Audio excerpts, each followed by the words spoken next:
Hello there, ladies and gentlemen, and welcome to another episode of Cookiecast. Today on Cookiecast, we're doing the Royal Rumble special. This one features Paul Williams and Stuart Woodmansey in person. We've got Matthew Moore on the phone. And this is a preview of the upcoming Royal Rumble for 2019. I will warn you, it's a bit of a long one. I think this might actually border on being a record. I will have to look back and check. So here we go with Let's Get Ready to Rumble.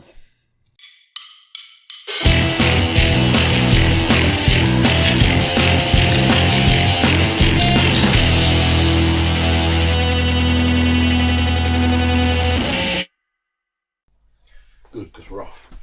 So, no. Front one? Oh, God. No. No. Yeah, sorry, front one. I completely ignored what you were saying to me. So, that guy's off. Oh, excuse me. That guy's off. This guy might as well go because, you know, nobody in the chair at all. Oh.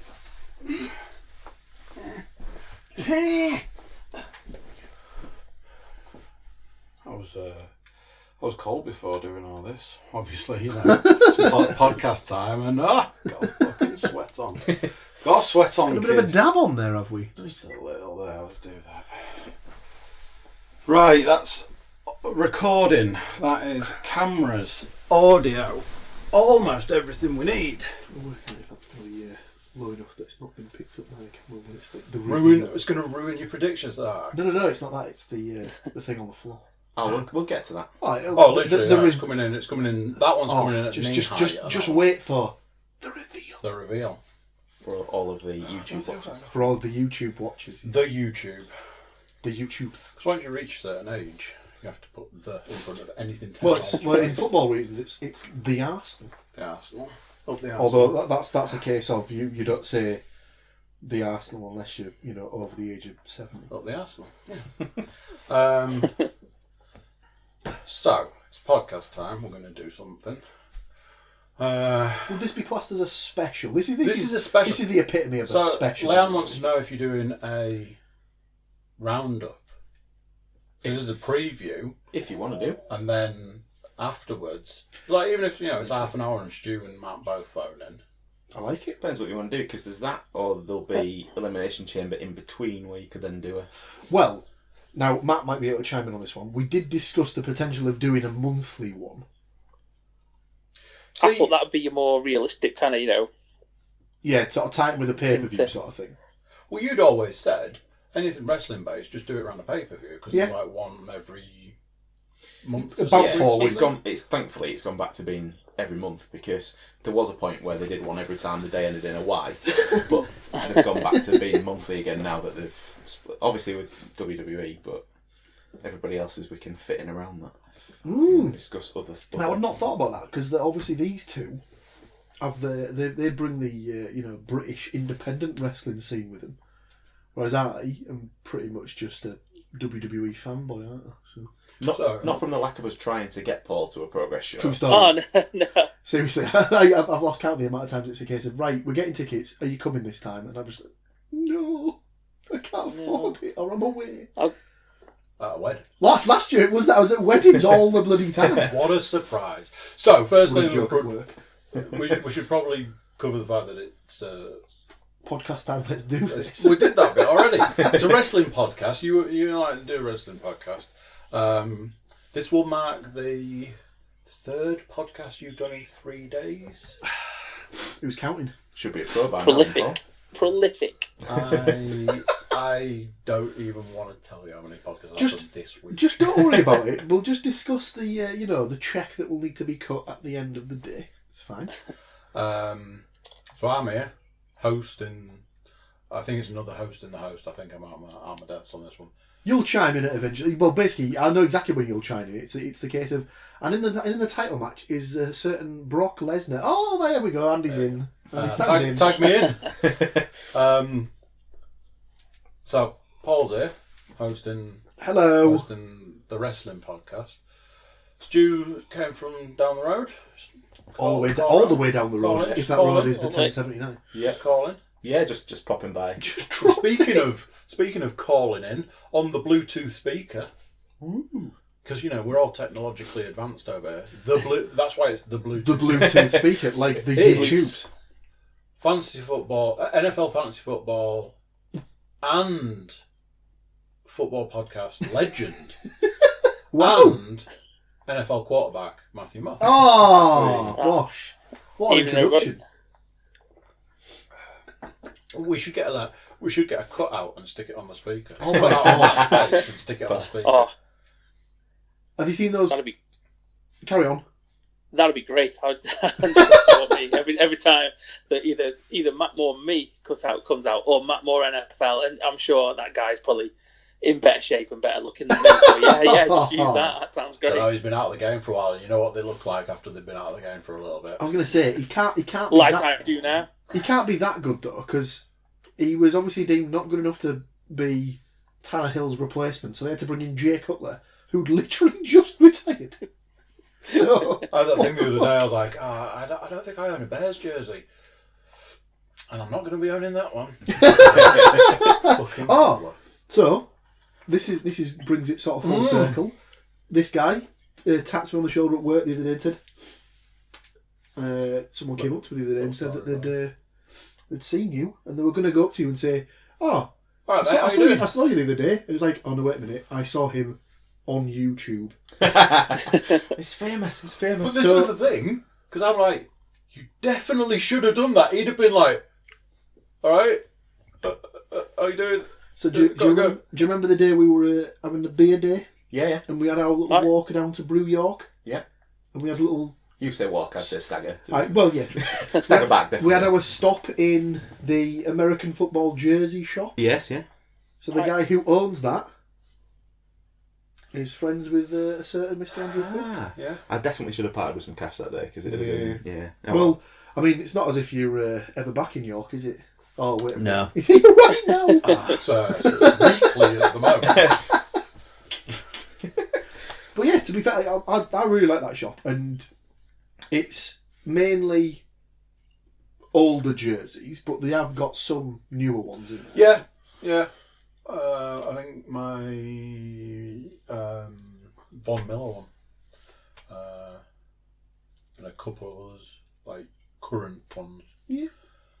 I'll keep an eye out. If they ever have any Chargers jerseys in there, I'll just let you know. Anyway. So, down to business. Have you bought all the Chargers jerseys? I can't comment. Oh, Have you literally just gone and bought a Chargers jersey from in there?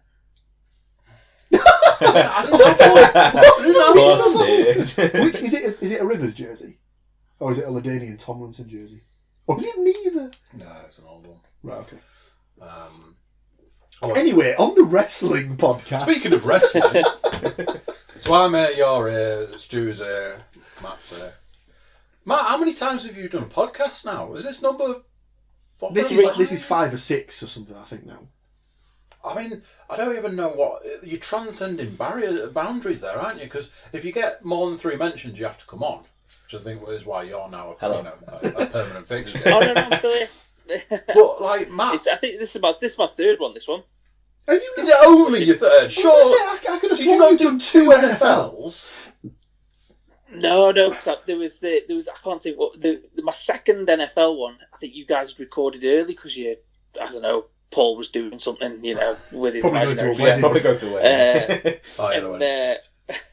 And then obviously I did the football one the other week, which was just like a bit of kind of group therapy kind of thing, which obviously went as I predicted. And then not wanting to be a kind of told you so type, but and then we got this one now. Lovely stuff. So Paul, or Stu, or Matt, anybody, why are we gathered here today? So it's Sunday night marks the Royal Rumble. It's the beginning of the start of the road to WrestleMania, which is everybody's favourite time of year. Well, I was going to say, it's the most wonderful time of the year. So it's definitely better than Christmas. It's got to the stage now where I refer to this as the best sort of 8-day period for sport for me, because you've got the Royal Rumble and then the week after that's always the Super Bowl. So I really like that. Well, Americans. And you're getting there. You're Yeah. getting there now. It's like Christmas and Thanksgiving roll. See, if those were closer, that would make it even better. But yeah, and then nowadays we've got NXT as well. Yep. So you get NXT Takeover the night before. So NXT's keeps coming up, and you keep mentioning it to me when we do talk. So The wrestling. So NXT is the developmental system. And the top dog, or doggess, Or both. bitch, some might say. The top male or female contender from there will move up to... Yeah, so eventually the idea is that they sign all these guys from the independent scene, stuff like that, or they get ex-football players or ex-athletes and things like that, put them through what's known as the Performance Centre, which in the last couple of weeks they've just opened one in London. For the NXT. For the Wolverhampton. NXT UK brand. What do you say, Matt? It's in Wolverhampton. Is it? I thought it was in London. It's North London. No, it's Southernophile. It's like, oh, yeah, anything below York, Southern. All right, it must be London. No, Wolverhampton. Well, The Performance Centre. they advertise it as yeah. North London, so I'm going on what they... I was going to say, I could have sworn it said London. Do we need to break this tie? Keep He's, going. he's really convinced, so I'd go with what he says. But you both think it's London, so... Yeah. I did watch a couple of the press interviews with Triple H and Shawn Michaels, who does definitely not look like the Heartbreak Kid anymore. Hey, Doesn't he oh, look no. dumb? But yeah, it was announced as North Looks London. like the So looks like a heart maybe attack kid. if it is Brutal. if it is Wolverhampton, then it's those being what did you call it, Matt? Southernophile?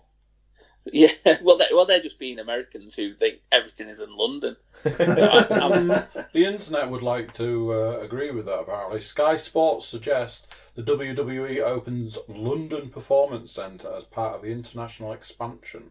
I will go into that and find out. I think the other part of it is that within NXT UK, which is what's prompted the opening of the Performance Centre, the three of the biggest people that they've got are Pete Dunne, UK champion, longest reigning champion in current sort of Over 600 days. over isn't it? 600 So obviously days. when you go into the story, Yeah, go on. it's already changed. WWE has opened its first training facility outside of the United States, a bespoke performance centre just outside of London. It's getting There you nearer. go, It's getting it's nearer. going to be Glasgow. I was going to say it's going to be in Scotland. By the time we finish this podcast, it will have moved. So yeah, the other people as well, like Trent Seven and Tyler Bate, they're all Wolverhampton based. So you can, if it did turn out to be that, you could understand that. I was going to say, does it make it better for us?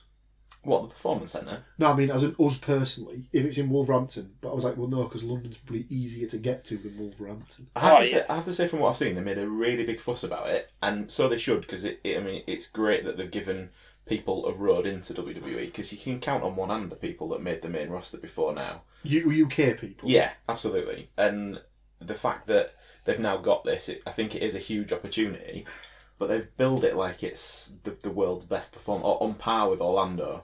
And from the press stuff I saw, it was just a warehouse with a ring in it. It had a bit of a gym in it, but it didn't look anywhere near as fancy as the States, but maybe that'll come over time. I was going to say, you've always got to start somewhere, I suppose. Haven't you? So. It was a good start though, with the because they announced that, and then Takeover UK, NXT UK Takeover Blackpool was the night after, and it was a good solid night of matches. Hopefully that'll be indeed a good introduction to certainly the Americans, because I don't think really they'd give a stuff about NXT UK until they've maybe seen something like that.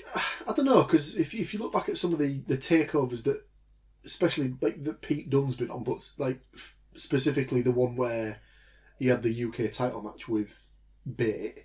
That was voted match of the year, wasn't it? Yeah, so, it's NXT match of the year 2017. So and that's when he won the belt, and he's still got it now. So they don't want to tell me where the place is. It's because they don't want us to turn up. That's why. Outside of They don't want wrestling fans turning up and like, well, let me wrestle. So I'm dead good. I'm dead good. Speaking of takeovers, like I say, it is the NXT American style, if you like, takeover the night before the Rumble. There's been a good bit of build up for all the matches, starting with Matt Riddle versus Cassius Ohno. Yeah, I don't really get this one. Because they had the match at... Well, it was like a squash, wasn't it? Where the hell was the last takeover? It was the night before Survivor Series. Where was that? The night before Survivor Series. No, but where was the Survivor Series? September, is it? September? No, it'd been it was November. November. But I'm just trying to think where it actually was, because it's takeover and then the place where it was. Oh, was it Takeover War Games? That was it, yeah. Oh. So Riddle comes out as was that the one where had the introduction? He comes out to try and stop him, and Riddle basically chinned him, and that was the end. It was like an introduction. So this is another one where you might be quite interested in this. So Matt Riddle's a guy who used to be in the UFC. I think he got... Did he test positive for drugs? And he got asked to... He's a bit of a smoker. Yeah, he just... You see, I've never agreed with this. You know, you test positive for steroids, fling ruck. Test positive for, doing loads of Charlie or something, jog on. He smokes a joint. Who gives a shit? It's not legal, though, is it? Interestingly, he's had, apparently, because there's some bits where it's legal for medicinal purposes, apparently, under the wellness programme, he's got a prescription for some of it, so he can probably get away with a minimal amount from the bits I've read. Got a touch of glaucoma, I see. Haven't we all? But also as well, he's one of these guys that's come across from MMA and feels the need that he can go straight into wrestling. He's got that kind of legitimate tough guy background. Doesn't wear boots, wears flip-flops to the ring, and part of his entrance is kicking his flip-flops into the crowd. It's weird. So he sort of like jumps over the top rope, and as he's doing it, he kicks his flip-flops. It does look quite good, to be fair. If you like a flip-flop, it looks good. I'm personally not that sold on it, but... I'm shocked that Stu does not like this entrance. It's almost like it's The Rock coming down. No. It's better than The Rock, because he can actually go.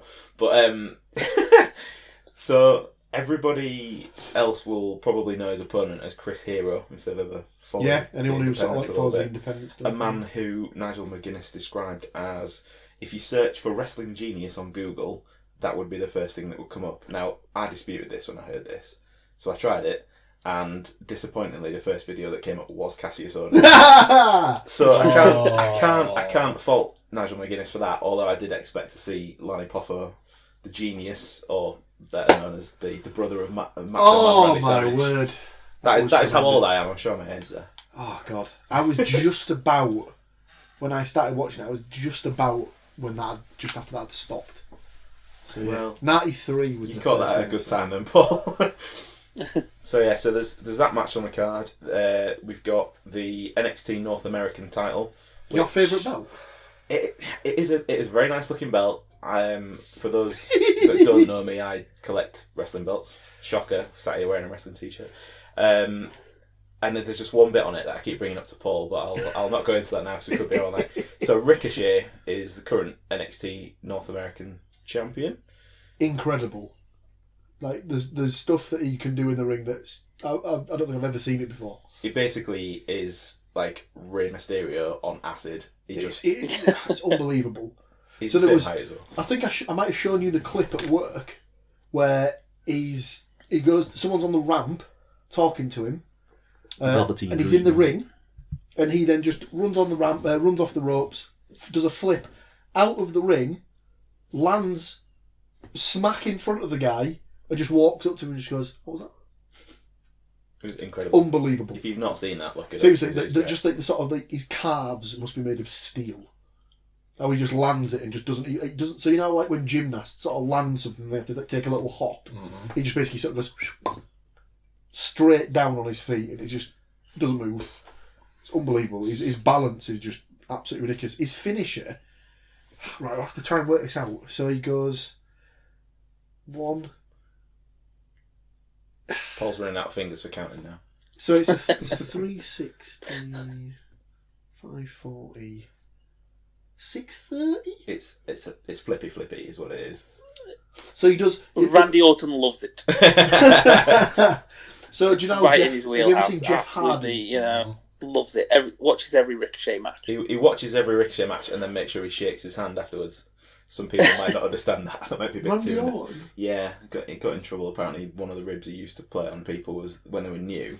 Was that he'd have a bit of a rummage in the old front pocket. and then go and shake hands with people. Again, probably not one to look up online. Stink palm. Yeah. So, Jeff Hardy's finisher, you know how he does the sort of stands on the top rope and then does the swanton bomb. Yeah. Imagine that, but the guy does a full rotation and then that. It's ridiculous. Like, I really hope he doesn't get it wrong one day because he's gonna kill himself. But yeah, it's one of them. His margin for error is way for thin on it. It's very exciting to watch, but at the same time, it also makes you feel a little bit nervous. Yeah. But he's fighting Johnny Gargano, which is probably the strangest character development in NXT at the moment. It really is weird. He's kind of floating in between because he was a good guy when he was against Tommaso Ciampa.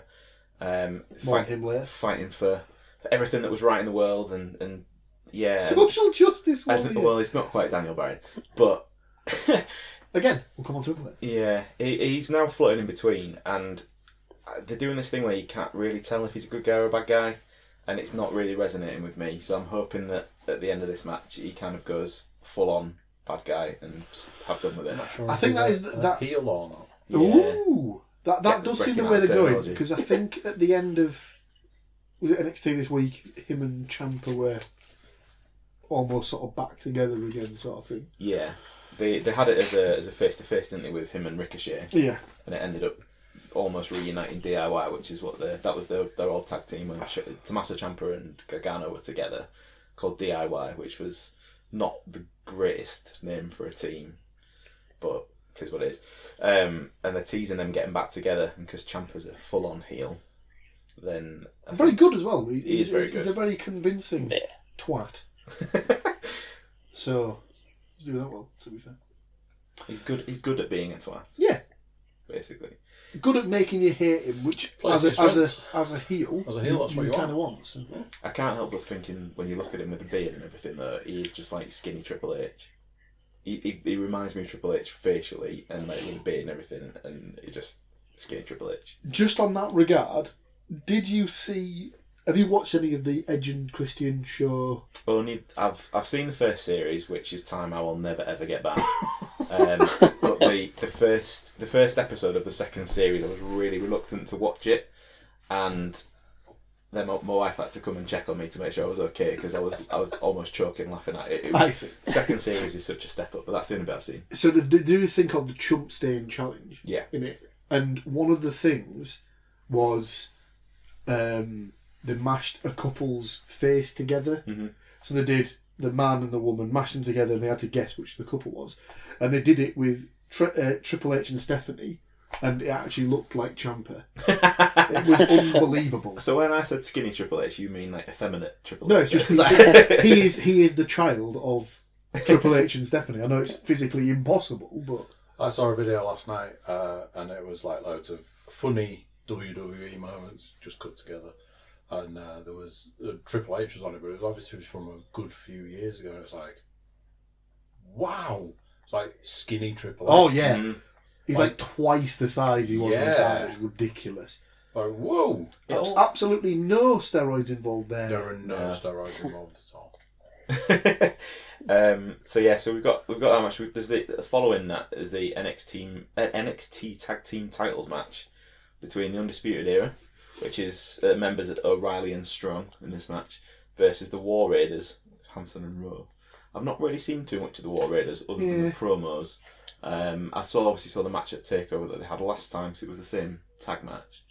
That was the War Games match. It was, yeah. Versus O'Reilly and Strong from Undisputed Era, which I really like. I hope that they do have a good 2019. Definitely on the. They must have, given all the call ups and stuff, they must be ones that are like next in line to go. I disagree with that. I think that they're going to keep Undisputed Era for most of this year. This could probably date badly if that proves to be wrong in about a week's time.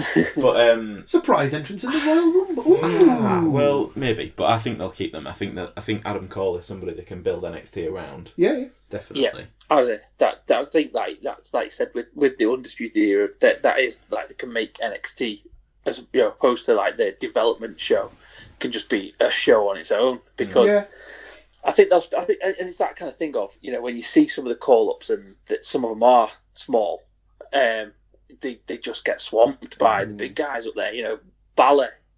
It made me watching the takeover Blackpool. You think, guys, he's a big guy, and then you see him on Raw a couple of nights later, and you're like, not so much, you know. Yeah. And it's just that kind of the difference in size. And I think the problem with the Undisputed Era is that, and you're seeing it with a lot of the kind of NXT stables that go up. They just getting swamped in the main roster and just get buried. And you just think, unless they've got a really good storyline to come into, it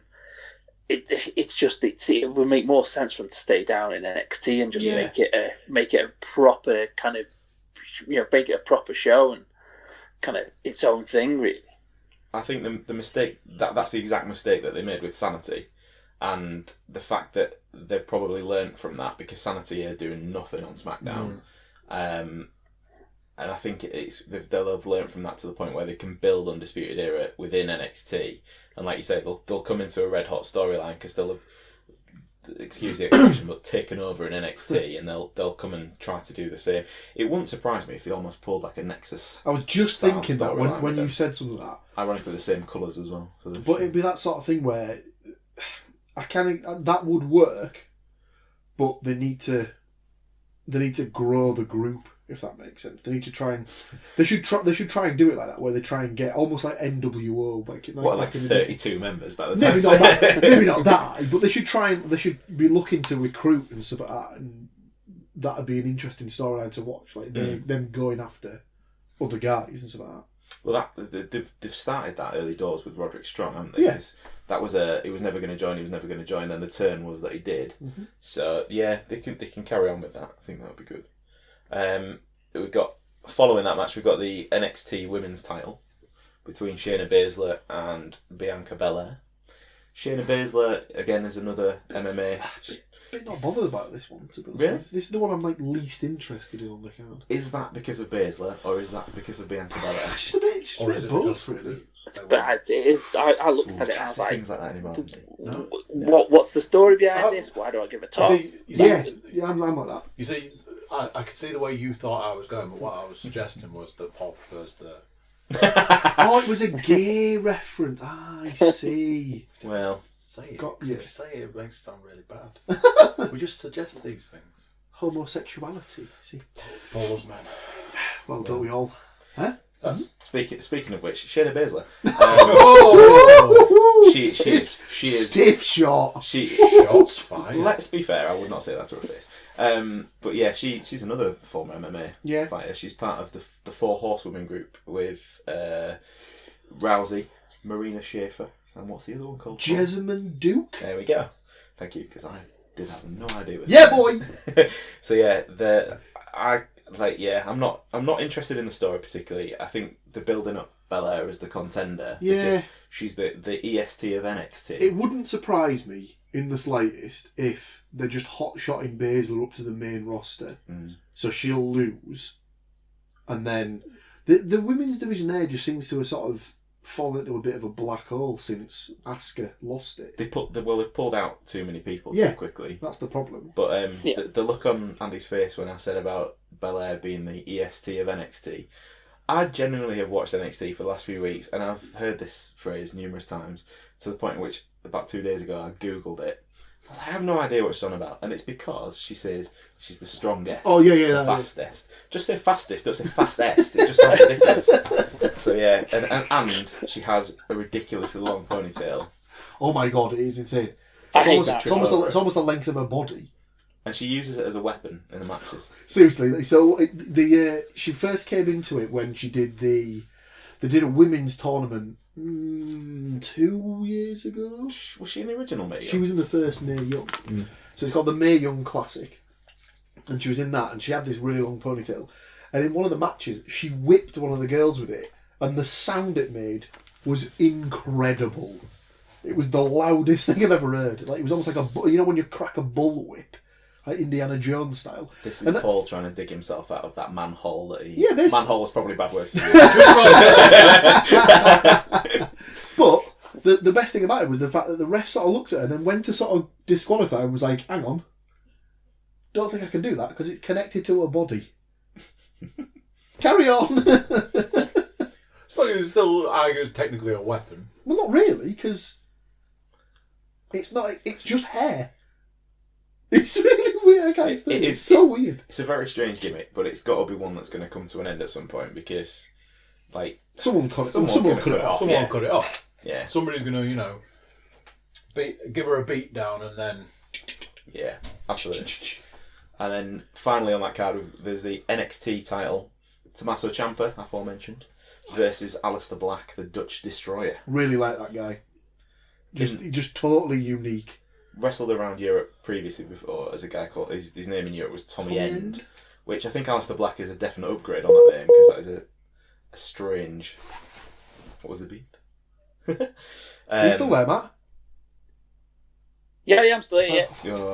Panicking us there. Yeah, so Ciampa won the belt from Black earlier last year, and then has gone on to hold on to Goldie ever since, as he keeps referring to. That's It's a decent title reign. It was 150 days, something like that. I haven't counted personally, but it's. He's had it for a while. Yeah. He's had it for longer than I thought he was it to be honest. was it maybe SummerSlam takeover? Well, it wasn't a takeover. It was just an NXT tape. So it was just a regular show. So he'd have defended that at Brooklyn then. I think so. Was it against Gargano? He had a couple of title matches against Gargano. Yeah. So that'd make sense. Yeah. That rounds out the card. Obviously, NXT are a smaller brand, so they generally have a shorter pay-per-view.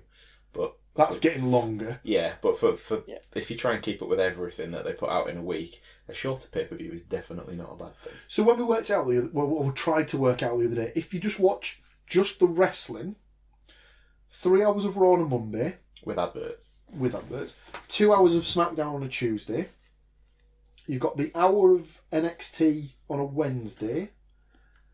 I want to say the hour of NXT UK on a Thursday. But they put out 2 episodes, and you've already missed an hour of 205 Live as well. Oh, sorry about that. So it's like you're already getting towards 10 hours just of wrestling.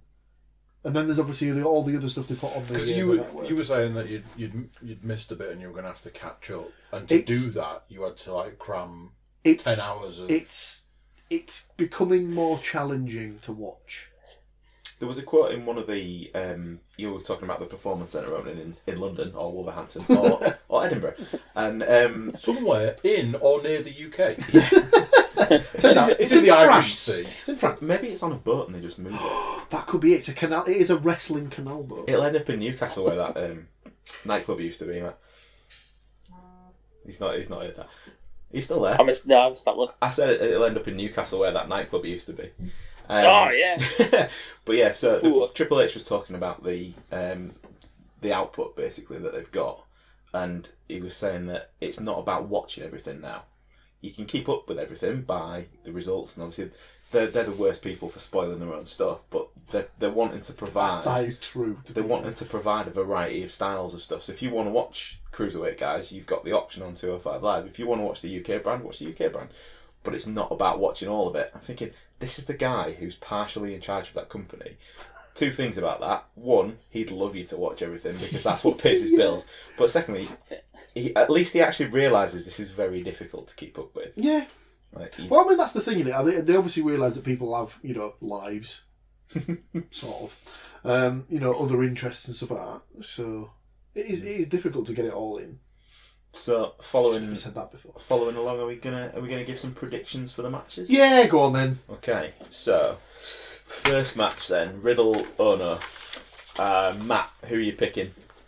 I've gone with Riddle. He's the big signing, big kind of indie guy that they've gone out and got, and I think unfortunately for Ono, he's kind of stuck in this kind of putting people over in NXT kind of thing. Or maybe he's happy doing that, but it just seems a little bit kind of Riddle's not gonna lose to Ono. See, I agree with that, but it's one of those. But it's one of those ones where it wouldn't surprise me if Ono won. But I am going to go for Matt Riddle. Okay, so Paul's down for Matt Riddle. Okay, so Andy. I am reading Harry Potter at the moment.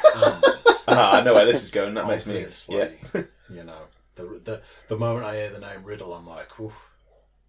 So, but he's a good guy in wrestling. But is he? But is Voldemort really the bad guy? That's a different podcast. So put me down for Riddle. Okay, so I am the odd one out Riddle here me this.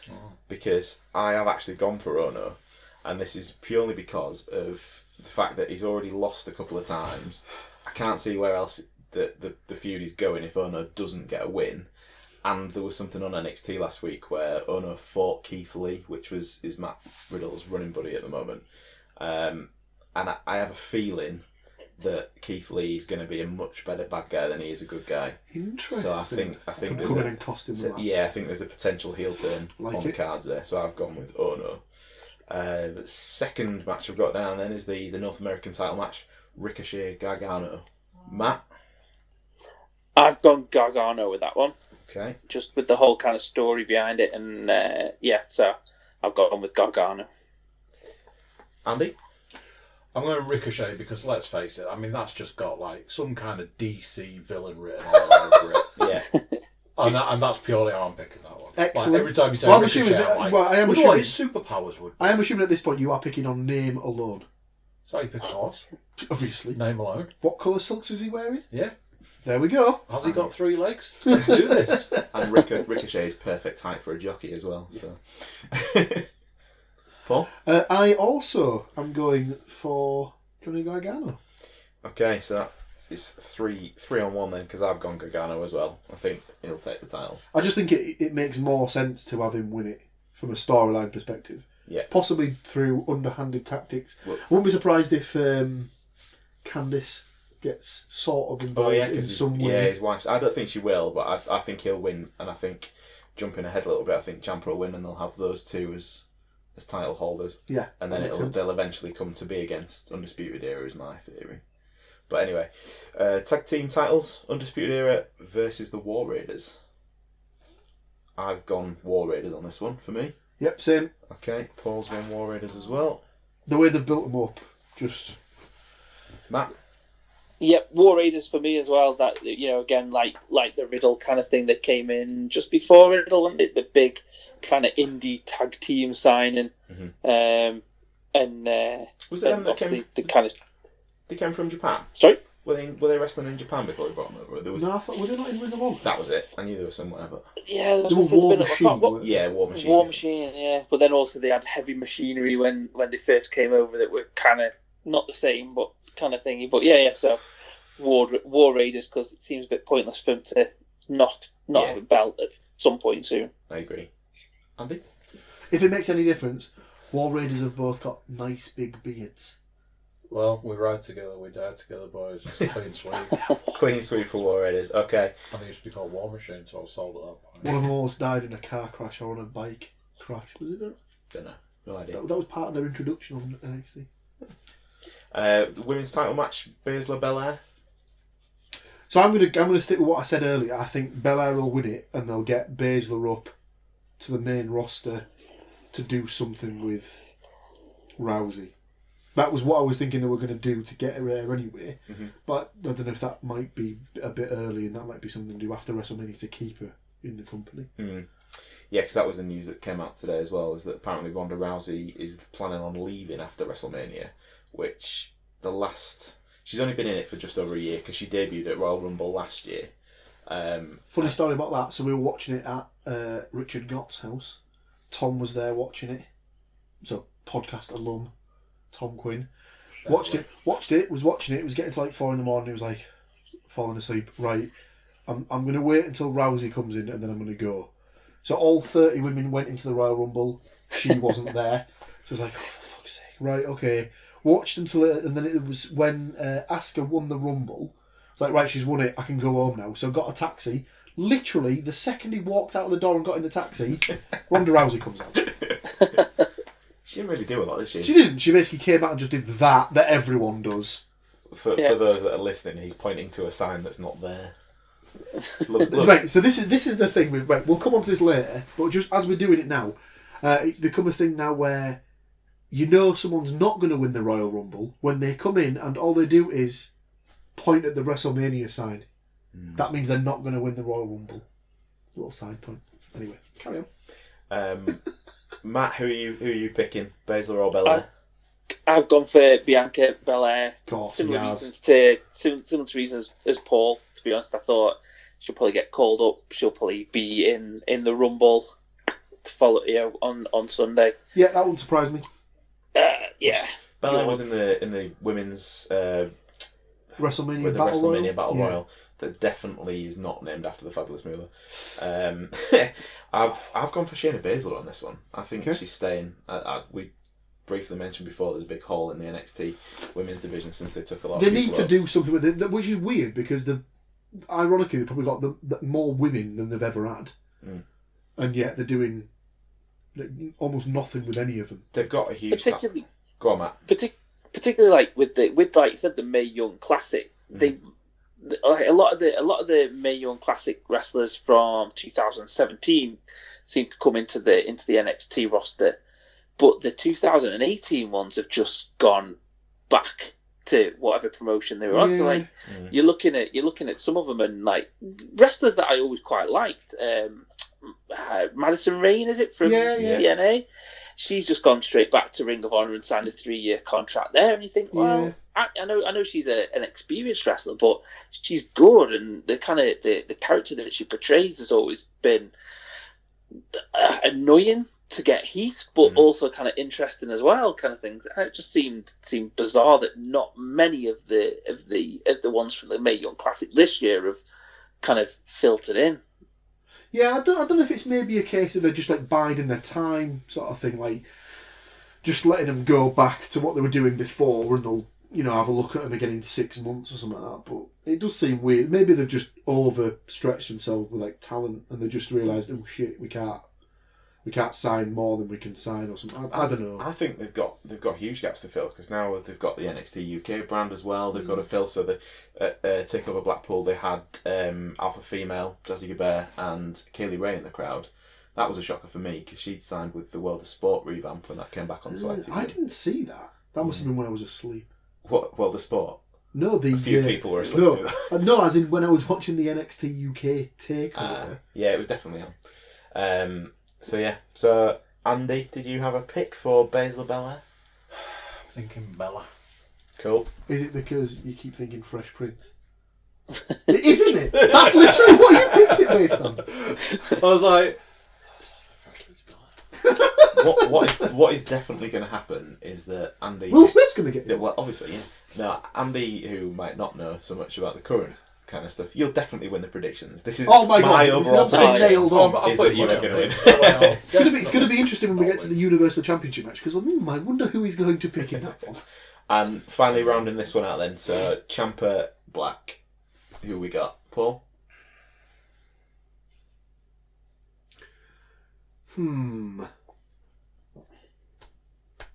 I'll go with Ciampa, and following on with the Baszler thing, I think Black will be up on the main roster. I think. Before too long. I agree. Again, I wouldn't be surprised if he's one of the entrants in the Rumble. Yeah. We'll come to that. Oh, spoiler alert. Andy, Alistair Black, Tommaso Ciampa. If it makes any difference, Tommaso Ciampa has 0 tattoos. Alistair Black, all covered in tattoos. I think we know which way I'm going with this one. It's Black for me. Not Tomato Ciampa. Yeah, it's true. He's been called that a few times. Not by loads of people, really, just me. Matt? Yeah, Ciampa as well. Like similar kind of things to what you guys said. Yeah, I think Alistair Black is probably heading up to the main roster. Definitely be in the Rumble. Because I mean they've started to kind of expand his character a bit to kind of obviously give him that kind of push of kind of not just being this silent guy that turns up in the ring. I'm not sure whether I like that or not, but obviously it's a main roster move, and the you can't go up there and say nothing. Mm-hmm. There's a big hall of people who sit cross-legged in the middle of the ring on the main roster as well. So now it's important. He can fill the CM Punk role. Ooh, controversial. Oh, bless him. This is coming from the UFC fan. Yeah. Bless him. I watched because I'd seen his first fight, and then when he came up to his second fight, I watched. I'm a big Joe Rogan fan, and I watched his podcast talking about him coming up for his next UFC fight, and it was just like, there is no way he can win this fight. It was like, right. Did you see all the stuff that was on Twitter after he'd had his first fight, and there was pictures of Triple H in his office with the UFC on over his corner and the picture of Punk all bloodied and Triple H just like that. Just smiling with CM Punk just on the TV screen in the back corner. He's like, It's rumoured he's signed with AEW because of won't surprise me. I was going to say he's probably short of a few bob now that he's been sued by his best mate. He said he'd never go back to wrestling. I think it'd be an actual shock if they did. It'd be a big coup for the I Bucks and Cody don't if they think. pull that. Well, I don't think it was ever that he wasn't going to go back to wrestling. It was not. It was. Teeth in, start again. He was never going to go back to WWE, is what I thought he said. So it wouldn't surprise me if he goes and does a couple of shots with like them, potentially New Japan or something like that. More so just to annoy Vince. More so just to basically be a giant, fuck you. Second to one. So that rounds out everything for Saturday. Moving on to Sunday, where we have the Rumble, which... Oh, it's like... I don't know how popular this might be as an opinion. Better than WrestleMania for me. I enjoy it more than WrestleMania. I used to, I would say. Was that before you went? No, it's nothing to do with it. It had to come up at some point, didn't it? Yes, we went to WrestleMania once. But no, Paul. I bet Paul and me never mentioned that ever, do we? Never comes up in conversation. Ever. No. was that when Paul was on that mission that time? The hit mission. It's getting mentioned. Yeah, so we were talking about this earlier on. Somebody want to take this one? Go on, Andy. You give them the backstory. So, it might have been mentioned that Paul was off to WrestleMania once or twice. So off he goes, WrestleMania bound. And I think there was like, the odd text and the odd picture, and Paul's having a great time. On the day that Paul's due to return from the WrestleMania, it comes out in the news that Ultimate Warrior has passed. And then a few of us having this conversation at work, it was like, Paul's on your way back today, yeah? And then there was like, okay. Never really noticed that Paul's quite sort of blonde in the hair area. He's got that sort of that Russian look about him, and so then we started calling him, Comrade Williams, and then we basically worked it through, like where you see in the films and stuff where you've got like all the red string between the different pictures, like a map on the wall and all this. So basically, what we worked out is that Paul is a Russian sleeper agent. And he'd gone to the WrestleMania to watch the wrestling. For all of you audio listeners and Matt, I'm doing the quote unquote air quoting it. But really, he was there as a Russian ploy to assassinate a beloved wrestling icon. Warrior. But obviously, we could take it even further and talk about the two Ultimate Warriors. Two Ultimate Warriors. Oh, I've heard this. The Ultimate Warrior conspiracy. I've heard this theory before that apparently he died. Was it like he died of an overdose or something like that? Well, and then they just they brought him back and his vascularity was much different. But to make that work, if that genuinely was real, they would have to find two people who were exactly the same amount of absolutely batshit crazy. I mean, I can understand this nowadays when like wrestlers are given like a normal name that might even be their name, and then the WWE take it as trademark, so they can't use that anywhere else. But for that guy to go to the extent of just switching his name actually to just Warrior, that at the time was like next level stuff. So he wasn't Jim Hellwig anymore. No. He was just... Or was Jim Hellwig the old one before he became the new one? This is the thing, there are pictures of, here's one version of the Ultimate Warrior, here's another version. They don't look very much alike. I tell you what. I love those. Like the two Ultimate Warriors, two Paul McCartneys, and yes. Conspiracy theories. Back in the day, there was the whole they've got rid of the Undertaker, brought another guy in to be the Undertaker. Mm-hmm. Everyone was absolutely convinced that the Attitude Era Undertaker. So before this was before the. Could you imagine that? Right, we want you to come in. The Undertaker's died. We just can't live without him. You look just like him. Can you have Sarah tattooed on your? Right. Maybe that's why he had it done over. Maybe that because that's all gone now, isn't it? Because they were. Yeah. But is it like a hamster? You know, when like you've got a hamster and you go to school one day and you come home and the hamster looks a little different. You do realise that the Undertaker's not a beloved family pet. To somebody, he might be. Shane and Stephanie McMahon were so disappointed that their favourite wrestler died that Daddy just replaced it with one that looked very similar. Yeah. That is genius. Oh, just throwing, just spitballs. Amazing. I'll tell you what, if they did it again though with the Warrior, how much would everybody absolutely just brick it when the music hits at the Rumble? Surprise entrant. I thought he was dead. We don't need to get onto conspiracies, but it's the Chris Benoit thing all over again. Well, this podcast has just been blackballed. Right, anyway. Swiftly moving on. Yeah, swiftly. So, from if the rumours are to be believed, we've got a potential 7-hour card. Oh, no one needs to see that. A 2-hour pre-show and a 5-hour main event.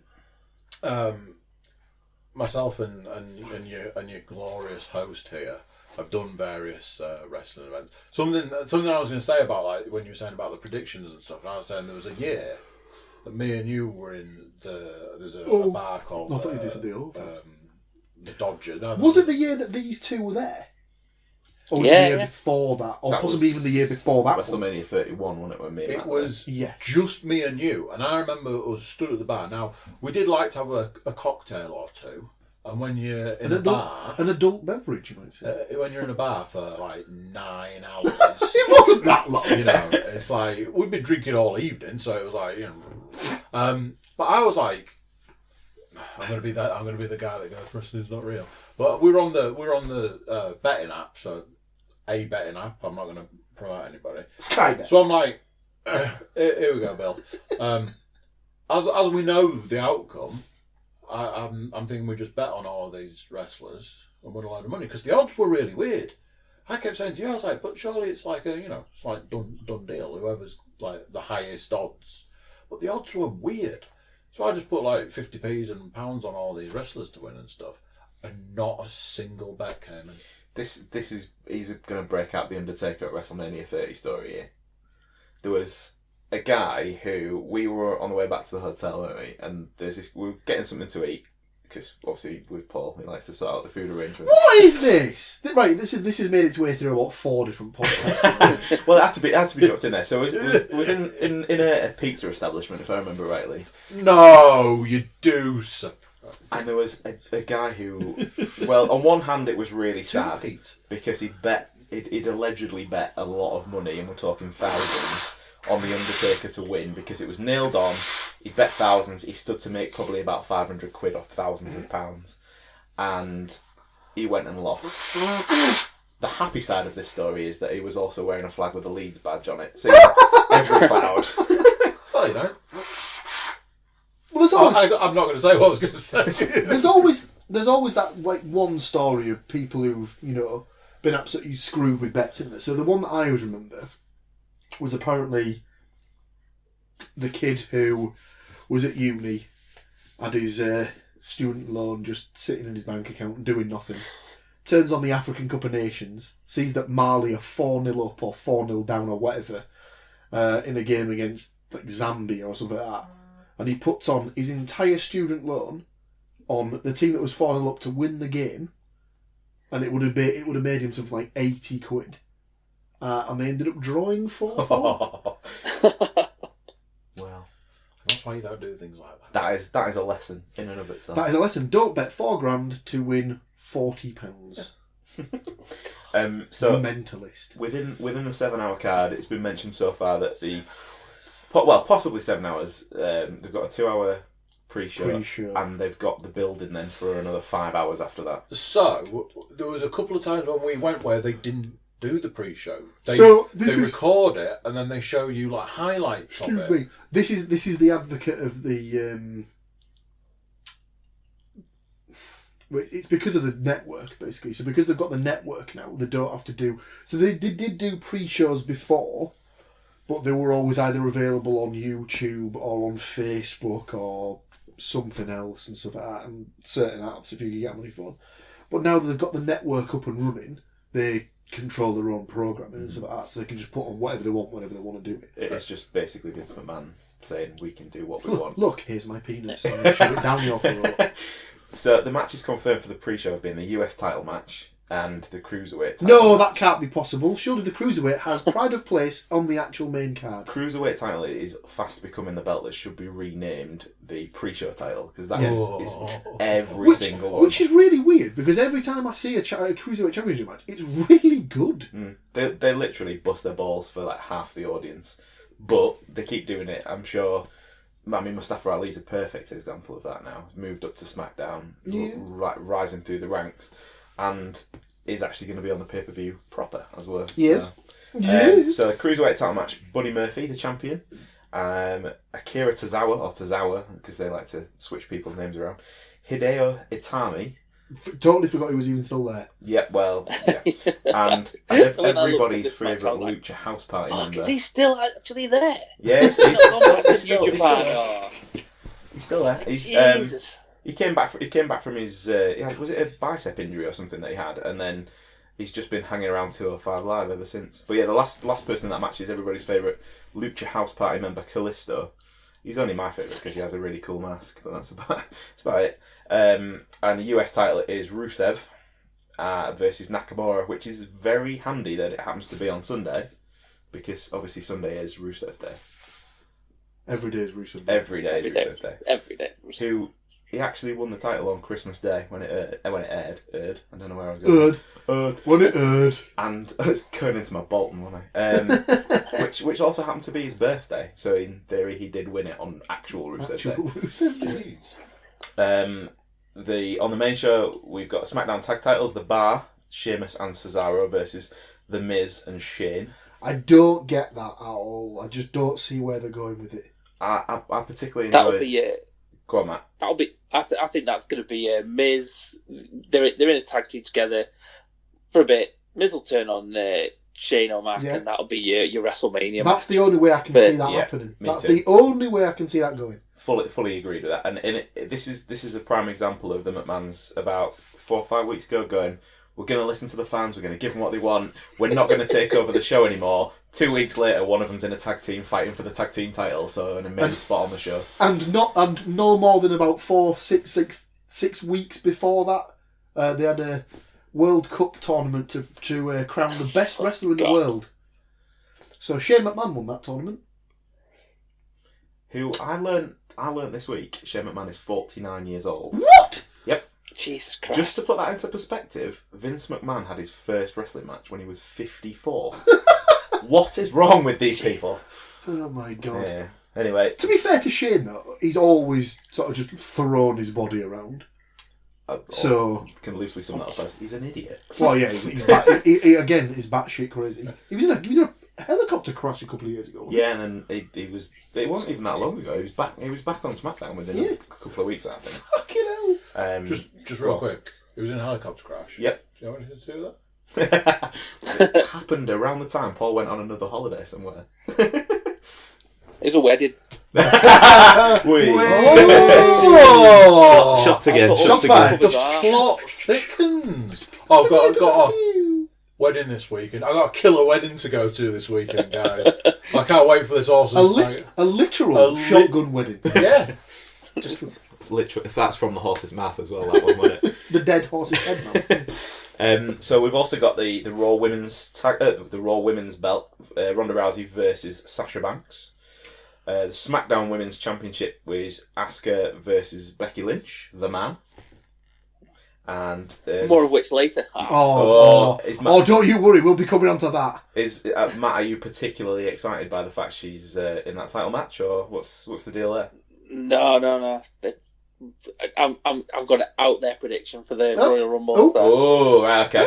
Funny that. There's a WWE title match, which is the new Daniel Bryan. He looks just like the old Daniel Bryan. So he wears a cardigan now. Yeah, and he's got a bad attitude. Yeah, and he loves the baby boomers as Paul. Oh yeah, what the fuck is that all about? We'll come on to that later. I quite enjoyed that. Versus AJ Styles, and the Universal Championship, which is Finn Balor versus Andy. Have a guess. The Rock. No. Sounds a bit like. Is it broccoli? It's Broccoli Rob. Eh? Or Lesnar. Barack Lesnar. If you're Barack Lesnar. Paul Heyman. And obviously, at the end of you'd assume it'd be the end of the card, the men's and women's Royal Rumble matches. I think the men's will main event this year. They'll do one at the start and they'll do one at the end. I think last year was men's first, women's last, because it was the first ever women's one. I don't know. This year, I think they'll switch it. I don't know. I reckon they'd be tempted to do it the same way. Oh. But in fact, I'm going to go out and put. I need to cover this in my predictions. And I'm going to go out on a limb and say me and Matt have basically made the same prediction. The smart money there would be to put the women's on at the start and the men's on. And because if you put the women's on last, your viewership is going to do that. You disagree completely. The women's stuff is some of the more compelling stuff at the minute. Especially with the Becky Lynch stuff. I was going to say the best wrestler in the company and the best character. The most compelling storyline. I agree with the best character for sure, but I'm not sure about best wrestler. Do you know? I think she's really good. I think she's great. I don't think she's the best. I think she can definitely be better. I think Charlotte Flair would out wrestle her. From a pure in-ring perspective, I think Charlotte Flair. Well, surely if you're going to go from a pure in-ring perspective, then surely Asuka's probably the best wrestler in the company.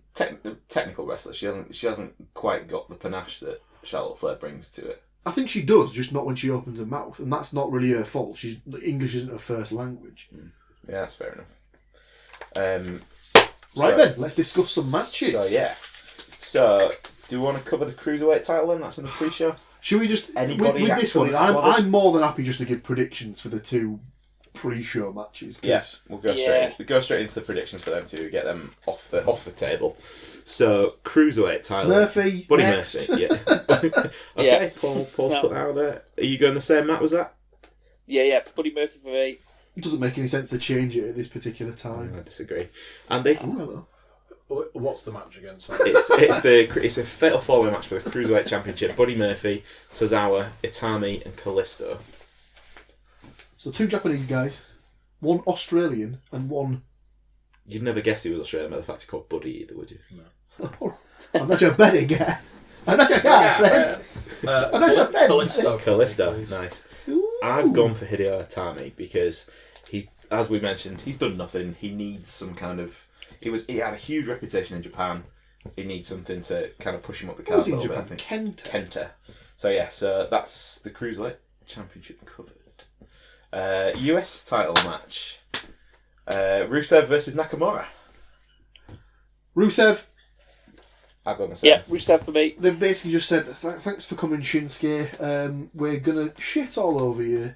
And if you want to go back to Japan, you can, mate, because we don't really get you over here. It's fine.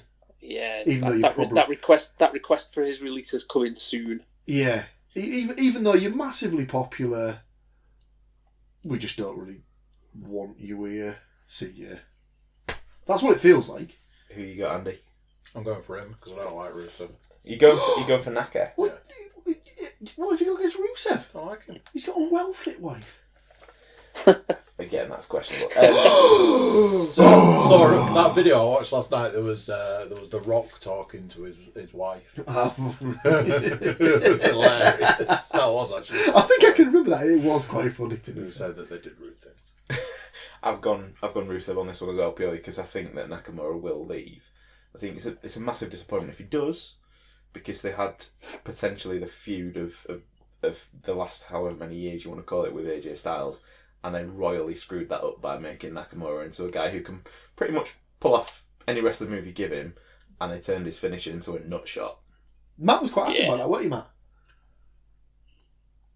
But you were quite happy with that. You were always commenting about the fact that just how many nut shots. It was crazy. Styles. I mean, must be Action Man down there.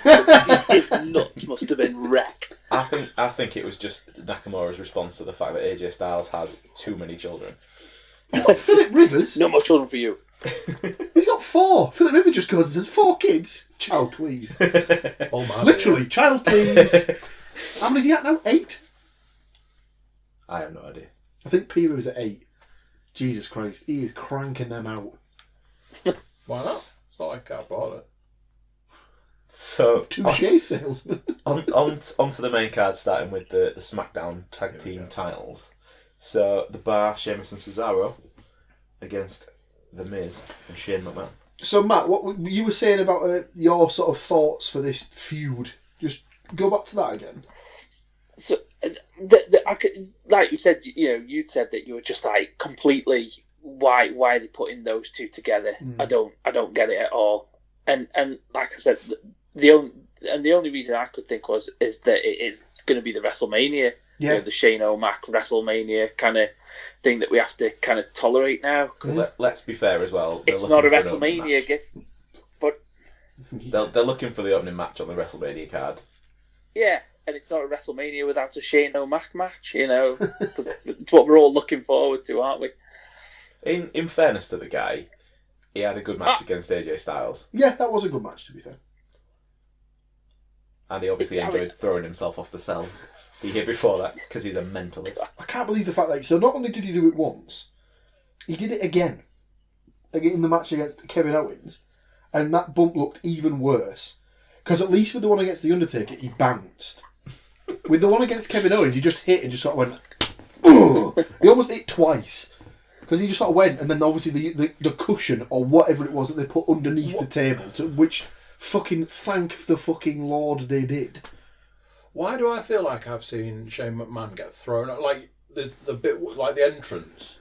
Because we return to, he's batshit fucking crazy. I always bring this up. I'm pretty sure I've seen something where he's been thrown off there into a table. Yeah, twice. That so was there's, against Jeff Hardy. there's twice. There's There's 2 times where he's fallen off what was known as the Titantron. So the first one was where he was in a match against Steve Blackman. Yeah. And he climbed up the outside of it. Steve Blackman hits him with a kendo stick and he just goes, ugh, falls about 50 feet through a staging area. The next one was in a match he had with the Big Show, where he kicked the Big Show off this thing, and then he was just down in this staging bit, and he just jumped off the staging area to do an elbow drop on him. So he just loves falling like 50, 60 feet or whatever. He's either got some horrific daddy issues that, it's just like, love me. You love me more than me. I didn't realise it was from Yorkshire. Why don't you love me? Look, I've jumped off a Hell in a Cell for you. Come on, love me more than her. Come on. Why do you love a husband more than me? Please, yeah. That was the rumour about the helicopter crash, that he did it just so he could jump out of it. Oh my god. But it was the King of the Ring thing from years ago was the worst. Oh my god, the one against Kurt Angle. Fucking and hell, they had this big elaborate glass entranceway, and they had these panels in it, and they'd set it up to get thrown through the glass. So they put sugar glass in the panels. No, Paul, it's all real. Come on. No, that was the plan. Yeah. But it's all real. It's all real all the time. It's still real too. I want to know if he's going to give the reason as to why they couldn't use sugar glass. Go on. So they were because one of them was diabetic. That would be it. So the idea was they knew they were going to do the spot, so they were going to put these sugar glass panels in, so that it wasn't going to be an issue. They weren't going to get hurt by it. They then thought, shit, can't put the sugar glass in because it's too close to the pyro. When that goes off, then it might shatter the glass. So we'll just leave them as the glass things, and we'll tell the lads they can't do the spot they wanted to do. Forgot to tell them. Oh shit! So Shane and Kurt Angle got to do this spot in this sugar glass, and he goes to throw him the first time, and he just he goes to do like a belly to belly suplex, and he lands on his head. This is the thing. Because as anybody knows, sugar glass breaks when you hit it. Normal glass doesn't always break when you hit it.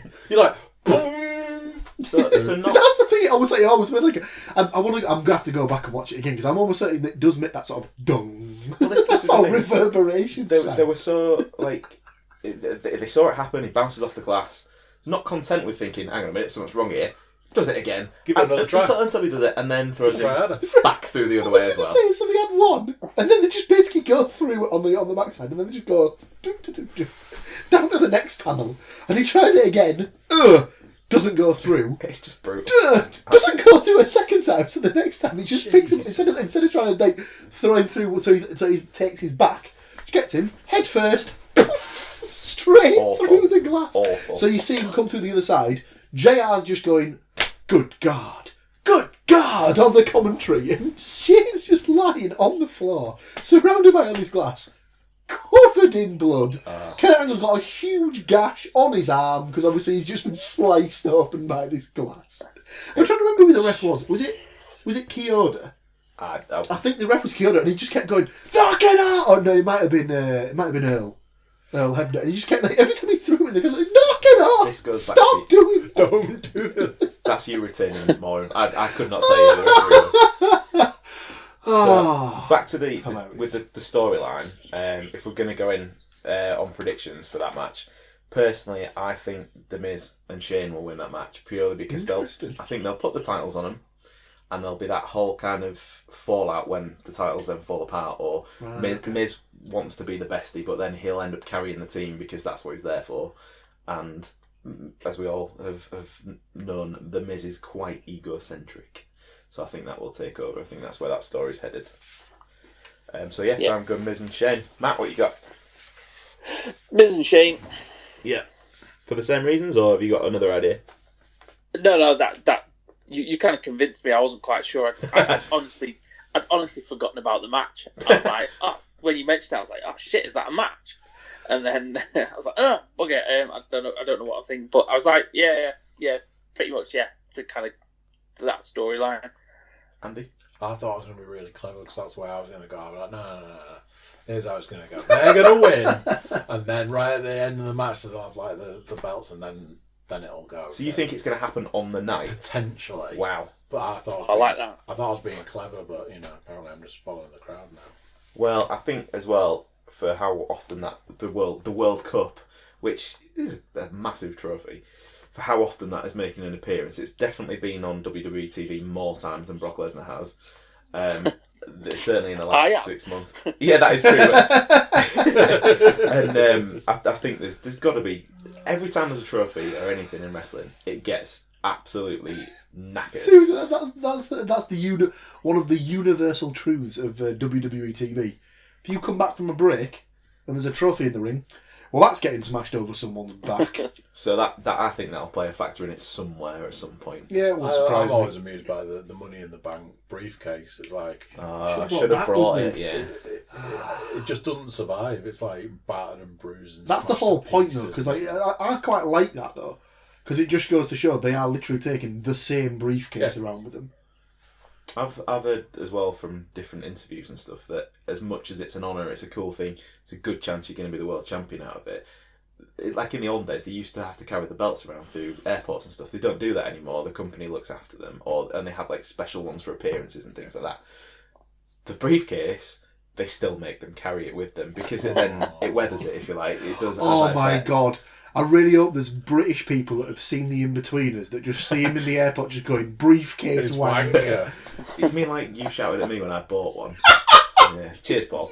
Yeah. So I'm too really. What's well? In fairness, I call you other things. So, what's your prediction, Paul, for that one? I was going to go the bar, but you've kind of convinced me on that as the storyline now, and it almost doesn't make sense for them to not win. But they could drag it out another show. I know they could. They could get so close, but it could be like a mistake that Shane makes that sort of plants the seed of Miz saying, "Oh, back at the Royal Rumble, you cost us the titles." Blah blah blah blah blah. Mm. But I will go for. I'm going to agree with you guys, and I think it'll be them two that win it, and then they'll lose it. They'll lose it at Elimination Chamber, or they'll lose it at SmackDown a couple of weeks before WrestleMania or something, and that'll be what turns into the WrestleMania story. I just remembered to do one of my jobs, so now I'm making loads of noise on a podcast trying to find bits of paper for us to use later. Because there may or may not be a quiz. Ooh. I do have a few stats written down, so I'm hoping I'm not going to spoil it. Not going to spoil it. There are no stats, but the quiz could if necessary, be hefty. If there's stats, does Leanne need to cover her ears?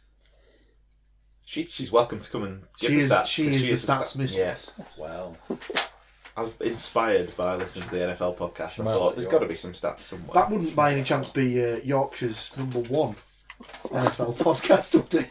Yorkshire, it is Yorkshire's number one NFL podcast. It absolutely is. So the next match on the card we've got is the Raw Women's title. So Ronda Rousey, Sasha Banks, go. I don't see anything other than a Rousey Vin. A Rousey Vin. Still a Vin. Guest appearance on the podcast by Volta. Yeah, Rousey. It'll be a good match. I'm really looking forward to this. I reckon it'll be a good match. I think, it in theory, it could be the best match she's had up to this point. I agree. I think that don't get me wrong, she's had Charlotte Flair at Survivor Series, which had the potential to be an absolute show stealer. But that was better than I thought it was going to be. They ruined it with the end to tell a story, but then it became obvious by the end that they were setting it up for the future rather than having it as a one-off. But obviously they were backpedaling because of the Becky Lynch injury as well, because of Nia Jax and her panhandle. That's going to be so weird that an unfortunate injury has helped them get potentially the main event of WrestleMania. I'd be very surprised, which is another reason why I think that the men's will go on last at the Rumble, because they'll give the women the main event, I think, this year. I think they kind of have to. Yeah, I agree. I've gone for a Rousey win, and I was never in doubt of picking that, but the fact that they've then announced today that she could be done with the company by WrestleMania, she ain't losing. She will lose once on the way out the door, and that will be it. So I've got Rousey on that one. Matt, what you going with? I've gone Rousey as well. She's going to have the kind of Lesnar kind of treatment, and even if she does leave after WrestleMania, there'll always be that kind of if you want to come back, we'll definitely have you back kind of thing. And there'll have to be something kind of terrible to happen to her that if she doesn't make it to WrestleMania with the belt. But obviously, wrestling Sasha Banks does carry that risk. So I don't know what you're talking about, Matthew. I think that when Rousey first came in, there was this definite thing of she was going to be there every week. She didn't want to be the female Brock Lesnar. Now she wants to come in, wrestle for a short period of time, go and live on a farm and disappear. Sounds awfully familiar to me. It sounds like a dog that someone used to have. No, but I don't mean she's going to die, Matthew. When you say the dog's gone to live on a farm, she's wrestling Sasha Banks. You don't know where this is going. If people haven't gathered, Matt is a huge Sasha Banks fan. Andy? I'm going with Sasha Banks. Oh! I have no fucking time. No. Wow! Where has this come from? Given how much you like Lesnar, I would have just bet money on that Rousey would have been exactly the same for you. I've got no time for it. Wow! What's the story there? She just does my head in. Fair enough. And I think always has done. There's something. I can't explain. I can't put a finger on it. We'd have to be here for a good few hours for me to really dissect it. But I can't put a finger on it. But I've never had any time for it. As somebody myself who has watched wrestling for, you can probably gather, a good few years, I have never really seen that much UFC. I've seen when Lesnar's been in it. Seen Punk's combined 4 minutes or whatever he's had in 2 matches. Bless him. But do they cut promos and stuff like that in the ring after the matches and in the octagon? Sorry, but did Rousey ever have much of a speaking part? Because right now she can wrestle. I think she's good at the wrestling. It's almost got to a stage now where they do like a pre-fight build up. Sort of like a promo style thing, but it's more like, how they do the VT. Is this become more popular with McGregor and people like that? Yeah. So McGregor has really launched that. McGregor's sort of obviously everybody. When there's been a press conference, that's for a McGregor fight, because the next day it's just everywhere. Bottles were thrown and people were thrown out and fight broke out and whatever, and it's all part of the promotion. There's no such thing as bad press. So the rowdier they are, the more it gets people psyched for the fights, and it's just this constant drive to get the hype up for the money. It's the pay-per-view, it's what pays the wages. So that is, but yeah, like McGregor's definitely sort of pushed that, driven that, and yeah, I mean going back to when she was in the UFC, I had no time for her. She's very, very wooden. I mean, it could be a personality thing. It could be like a charisma, maybe. She was in one of the Fast and the Furious movies. She was in the Entourage movie, isn't she? No idea. I think she's been in a WWE film as well recently. Yeah. My favourite thing about Ronda Rousey in WWE, and this is a visual thing, so if you've not seen this, look it up, but there was a few years ago, going back a little bit, when The Miz had the Money in the Bank briefcase. He cashed in, he wins the WWE title, and there's this picture of a girl in the crowd. She's become known as the Angry Miz girl. And it's like they have this meme, and it's like before and after, and it's the Miz girl and Ronda Rousey, and they do look very similar. It's like she's grown up to be Ronda Rousey. So moving on from there then, the SmackDown Women's title. Matt, I think, had a theory about this, and I think he was going to start talking Rumble. We're talking conspiracy theory, because if we are, tag me in. I love a conspiracy. Matt, what you got around the Asuka-Becky Lynch match? I've got Asuka for the match. Okay. That's kind of thing. But like I said, it'll feed into later. Same. So you oh my god, me and Matt have both picked the exact I'm same worried thing. Because if I'm thinking like Paul, then what the hell? Yeah, if you're thinking like Paul. Sorry, Matt. Are you parking your Rumble prediction for now? Then you're going to leave it there? Yes. Okay. Just ask her to win. And Paul, you said the same, yeah. Please. Keeping that powder dry. Real dry. Andy, do you have a preference? Do you need some story around this? Throw it at me. Let me make an informed decision. Okay, so Charlotte Flair broke Asuka's undefeated streak at WrestleMania last year. Lasted for about 2.5 years. It was for the SmackDown Women's. Was it SmackDown Women's title at the time? Yeah. And it was kind of an unexpected result in many ways. So they've built that. Asuka then went on this huge dip where she wasn't really used at all. Becky and Charlotte start to feud for the pretty much most of the rest of the year, starting at around SummerSlam. Yeah. And that fed into the women's only pay-per-view, which was Evolution. And Match of the night. But it was Match of the night. Lynch had captured the title by this point and was due to fight Ronda Rousey at Survivor Series. 2 weeks before, they did an invasion angle where the SmackDown women's lot went to Raw. She took a legit punch from Nia Jax, who is an absolute beast, and broke her eye socket. But she walked out of there looking like the coolest thing you've ever seen. She was smeared in her own blood, not giving her stuff at all. So he says broke her eye socket. I think what he meant to say was what they actually went on wrestling and said that she broke her face. Oh yeah. Because eye socket is apparently too higher medical terminology for people to understand. just sat there watching it, and like Tom Fitz, just breaking news. Yeah, unfortunately, Becky Lynch has a broken face. What? Almost certain you're not a medical doctor. They backed that up as well by then calling Nia Jax the face breaker for a few weeks afterwards, which is just the worst name ever. Just fucking mental. And it's kind of so bad. It's been a back and forth between not only them two, and then Asuka gets thrown into the mix at TLC. But the reason that Asuka is champion is because they had a TLC match with the women's belts up above the ring. Charlotte and Becky are on the ladder. Ronda Rousey comes down with a mean face because that's all she can do. Pushes the ladder over, so them two are out. Asuka climbs up, nicks the belt. It's not necessarily that she's undeserving of it. It's just that she was kind of nowhere, and then she's straight back to the top. It's almost to me like they've basically just gone, right, we need to get Charlotte and Ronda. We need to get Charlotte and Becky somehow onto Raw so they can face Ronda. Let's give the belt to someone we know can wrestle, so they can cover that side for SmackDown. Right, put it on Asuka, and we'll figure the rest out later. That's all. That's what it feels like to me. But I don't have a problem with it because she's a very good wrestler. It is a weird, creative kind of thing. Yeah. They've got Considering a she few was months to going work out the kinks. absolutely nowhere.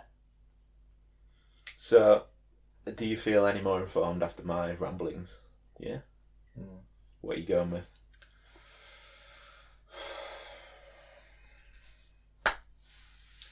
I'm thinking Becky. Cool.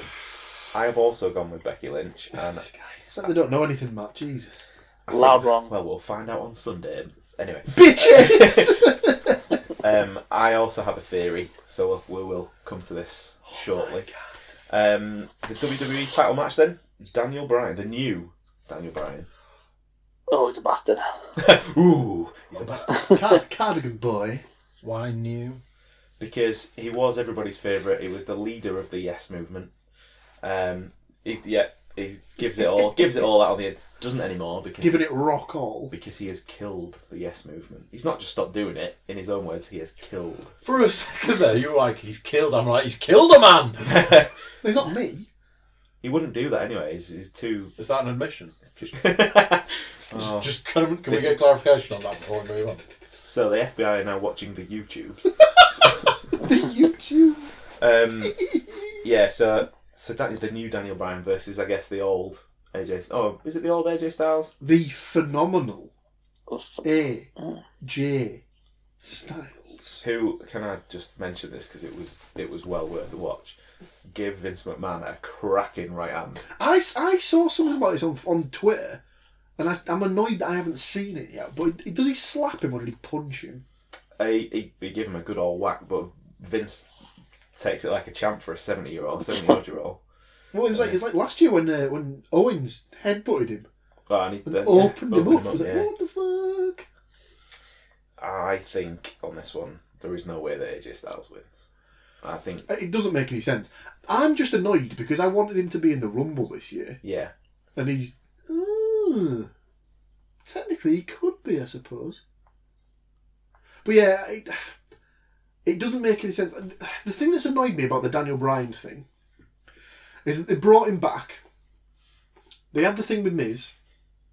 Miz beat him by, was it Maurice blinded him or something like that? Maurice was heavily involved because they had that tag match as well, didn't they? Where it was Yeah. The husband and wives. Mm-hmm. So Miz beat him. Daniel Bryan's still not got his win back.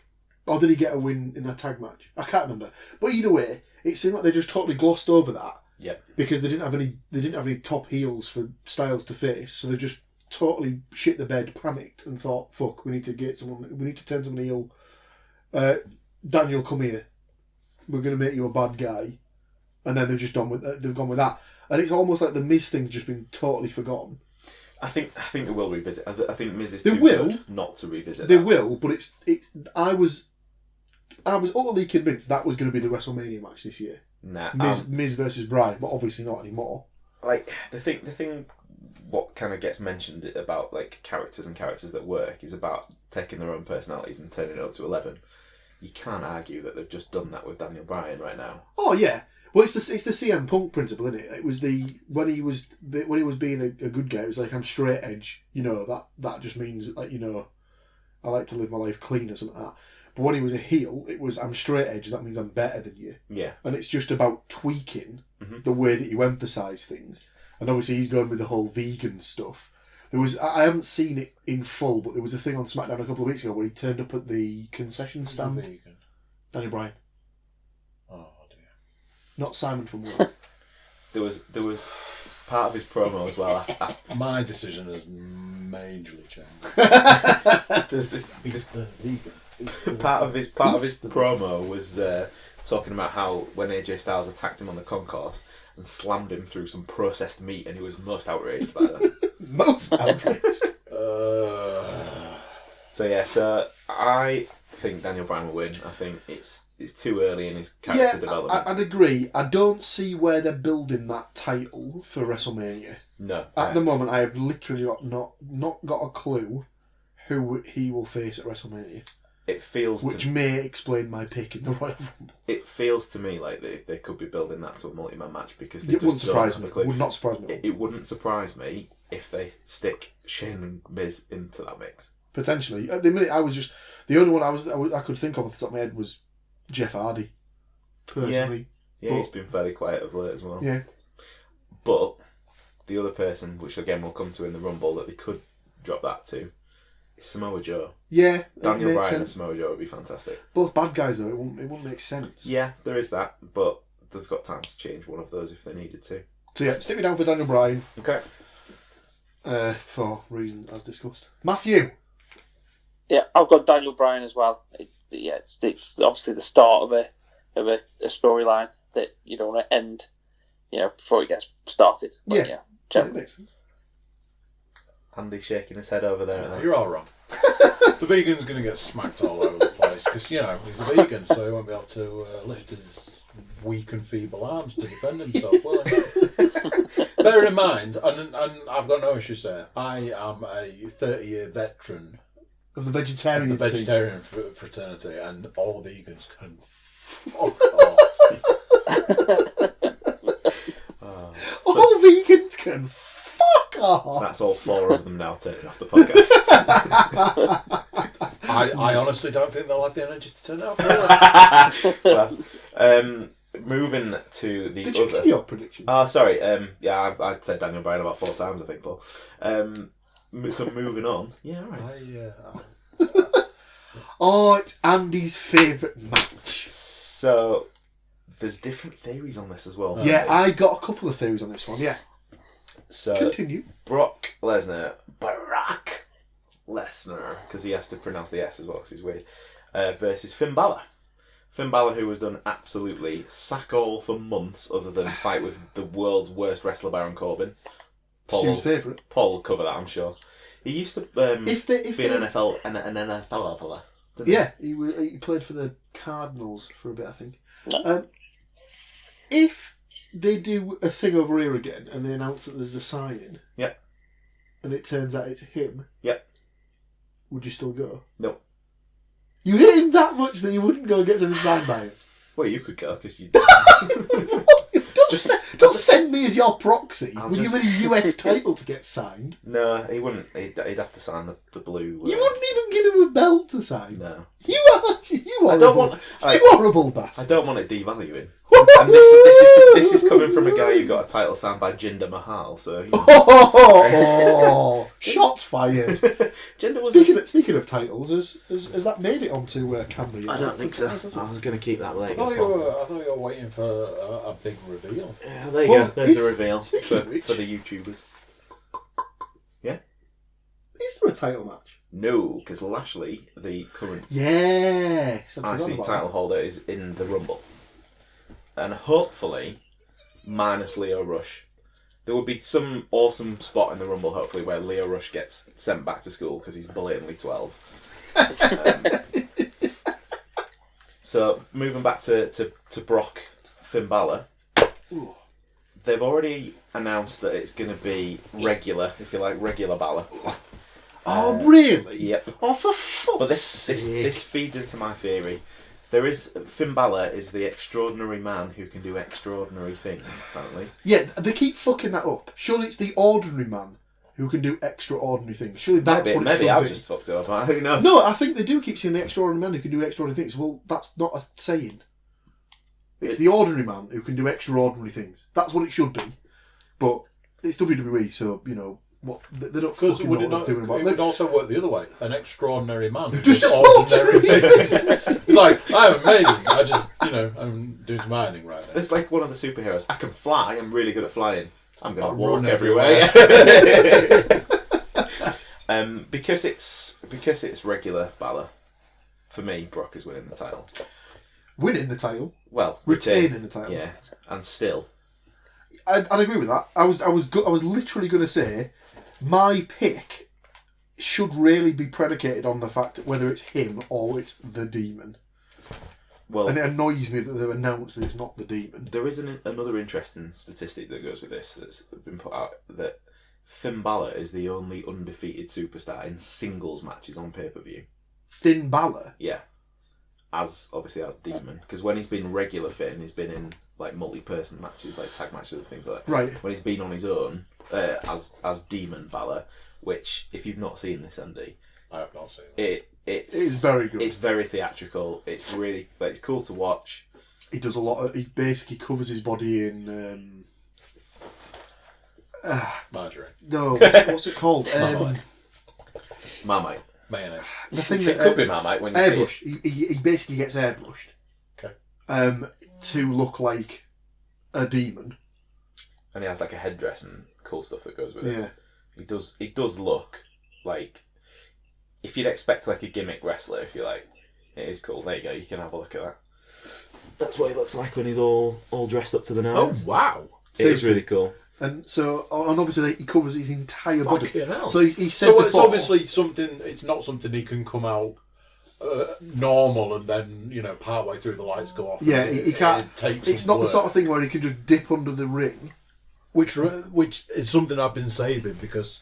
As a complete aside, one of the things on that video I watched last night was somebody running down to the Royal Rumble. I'm sure you'll both know. Slide. Is it Titus O'Neil? Yeah. Straight.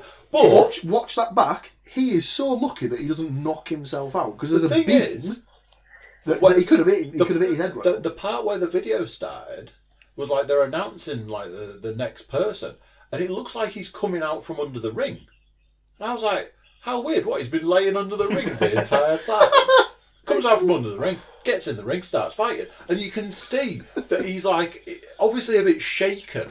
But then they rewind, it's like they cut back to what actually happened and show him running down, tripping and just sliding under the ring. It was hilarious to watch. We were in Newcastle together, weren't we, when that happened? Yeah, it was before we were going to go out on the sauce with Mr. Moore. Mr. Moore. But yeah, sorry, that was a complete aside. Well, they've actually announced him for the Rumble match this year, and he's not done anything on Raw. He's really far down the card, but the only reason they've announced him for that match, I guarantee they will try and replicate it in some way, shape, or form, just to get the T-shirt out again, because they, in true WWE fashion, made a T-shirt out of that. That was his only T-shirt, wasn't it, that he's ever had? Or he's had a primetime players, or maybe just a generic. Yeah. So we've got. I'll come to this later on. I've picked Brock. Paul's picked Brock. Andy. I mean, I'd like to sort of draw this out and make it sound like I'm going to go. I'm really thinking about it, but I'm almost insulted you even asked me, quite frankly. So, Balor then, yeah? Yeah, I'm really annoyed by that. I'm legitimately annoyed, because part of the intrigue should be the case of, is it going to be Balor? Is it going to be the Demon? That's what it should be built up. I mean, it's not make. I mean, that looks well good. It is impressive to see. It depends what they want to do with him, because it's all down to the push. But when Matt's given his prediction, I'll give a theory. Oh, okay. Matt, what you got? I've gone Lesnar as well. I think like the thing with Balor is obviously he's come in. It's like last minute, isn't it? Because obviously it was meant to be Braun Strowman, wasn't it? Yeah. And I think it's like they've kind of like changed it last minute. So obviously, and with the Demon kind of thing, you have to, the backstory has to build, doesn't it? And you have to it kind of goes through that kind of weeks of where I don't want to be the Demon, but maybe the Demon's coming out, and that kind of thing. So I think they haven't had the time to build up the backstory of the Demon. So Lesnar, because whilst this is not my definitive pick for the Rumble result, there is the possibility then of this match going on, not much earlier, but just earlier than the men's Rumble. Regular Finn losing. Interesting. And then being the Demon in the Rumble. Because I like it. The switch has been of late. Braun Strowman, if you've not seen him, is this huge guy, the monster among men. He was on that video playing a double bass. Oh yeah, that was like it was a guitar. Yeah, so broke it partway through. Yeah, so the idea was the guy he was facing in the feud at the time was a guy called Elias, whose gimmick is that he plays guitar. So obviously, because Braun's bigger than him, he wouldn't just play guitar, would he? Bass, he'd have to play a double bass. And he can flip ambulances and limos and all sorts by hand, allegedly. Yeah, definitely not. So he had an arm. Bad. He had an arm injury before Christmas, and he had some operations. Was it his elbow? Yeah, and it was rumoured that he wasn't going to be cleared. He was supposed to have a match in December at TLC. He wasn't ready for that, so they pulled him. and they didn't think Not off. it was not. Where did that come from? They didn't think they didn't think he was going to be ready for the Rumble. I don't think. So they decided last minute to switch it. They did it so Balor had to go through. Was it 2 matches to qualify, which he did? Yeah, he was just put in the Fatal 4-Way, and then Jinder Mahal said something to Vince in the corridor, and Vince was like, "Okay, well you can have a match with Balor, and if you win that, you're in the match." Or something like that. It was like, well, why is Balor having to have a match when like Cena? Jinder has justice for Jinder. He had a legitimate gripe because he's a former WWE champ. He don't get a look in, so I can understand where they went with it. And then he genuinely picked the smallest man. Vince said pick one of the 4 to fight. If you beat him, you replace him. And he picked. I clearly just glossed straight over that. He picked the smallest guy. Yeah, it makes sense. And that's the story that they'll tell, I think, because they then went with the promos on Raw about David versus Goliath. Which it's classic. And then Vince just comes out with, you can't beat Lesnar. I don't believe in fairy tales. Right, okay, brilliant. There was a bit as well where Braun Strowman then interrupted that promo and said, "I'm going to pull you apart like a Vince McMahon limo," which I quite enjoyed. It's quite funny. So there's the chance then that Balor's going to in the Rumble as pull double duty and end up coming back. That would be my money. I like that. I think it'd be awesome if it happened, but the fact that we're actually sat here talking about it, thinking that would be awesome, probably means they won't do it. We had that because, like as we were talking before, we used to make a big thing of it. We used to go and like watch the wrestling with a couple of baby shams, and it was a good time. But I think certainly the last couple we went out for, they were a bit. Well, that didn't go the way I thought it would, and not the right way.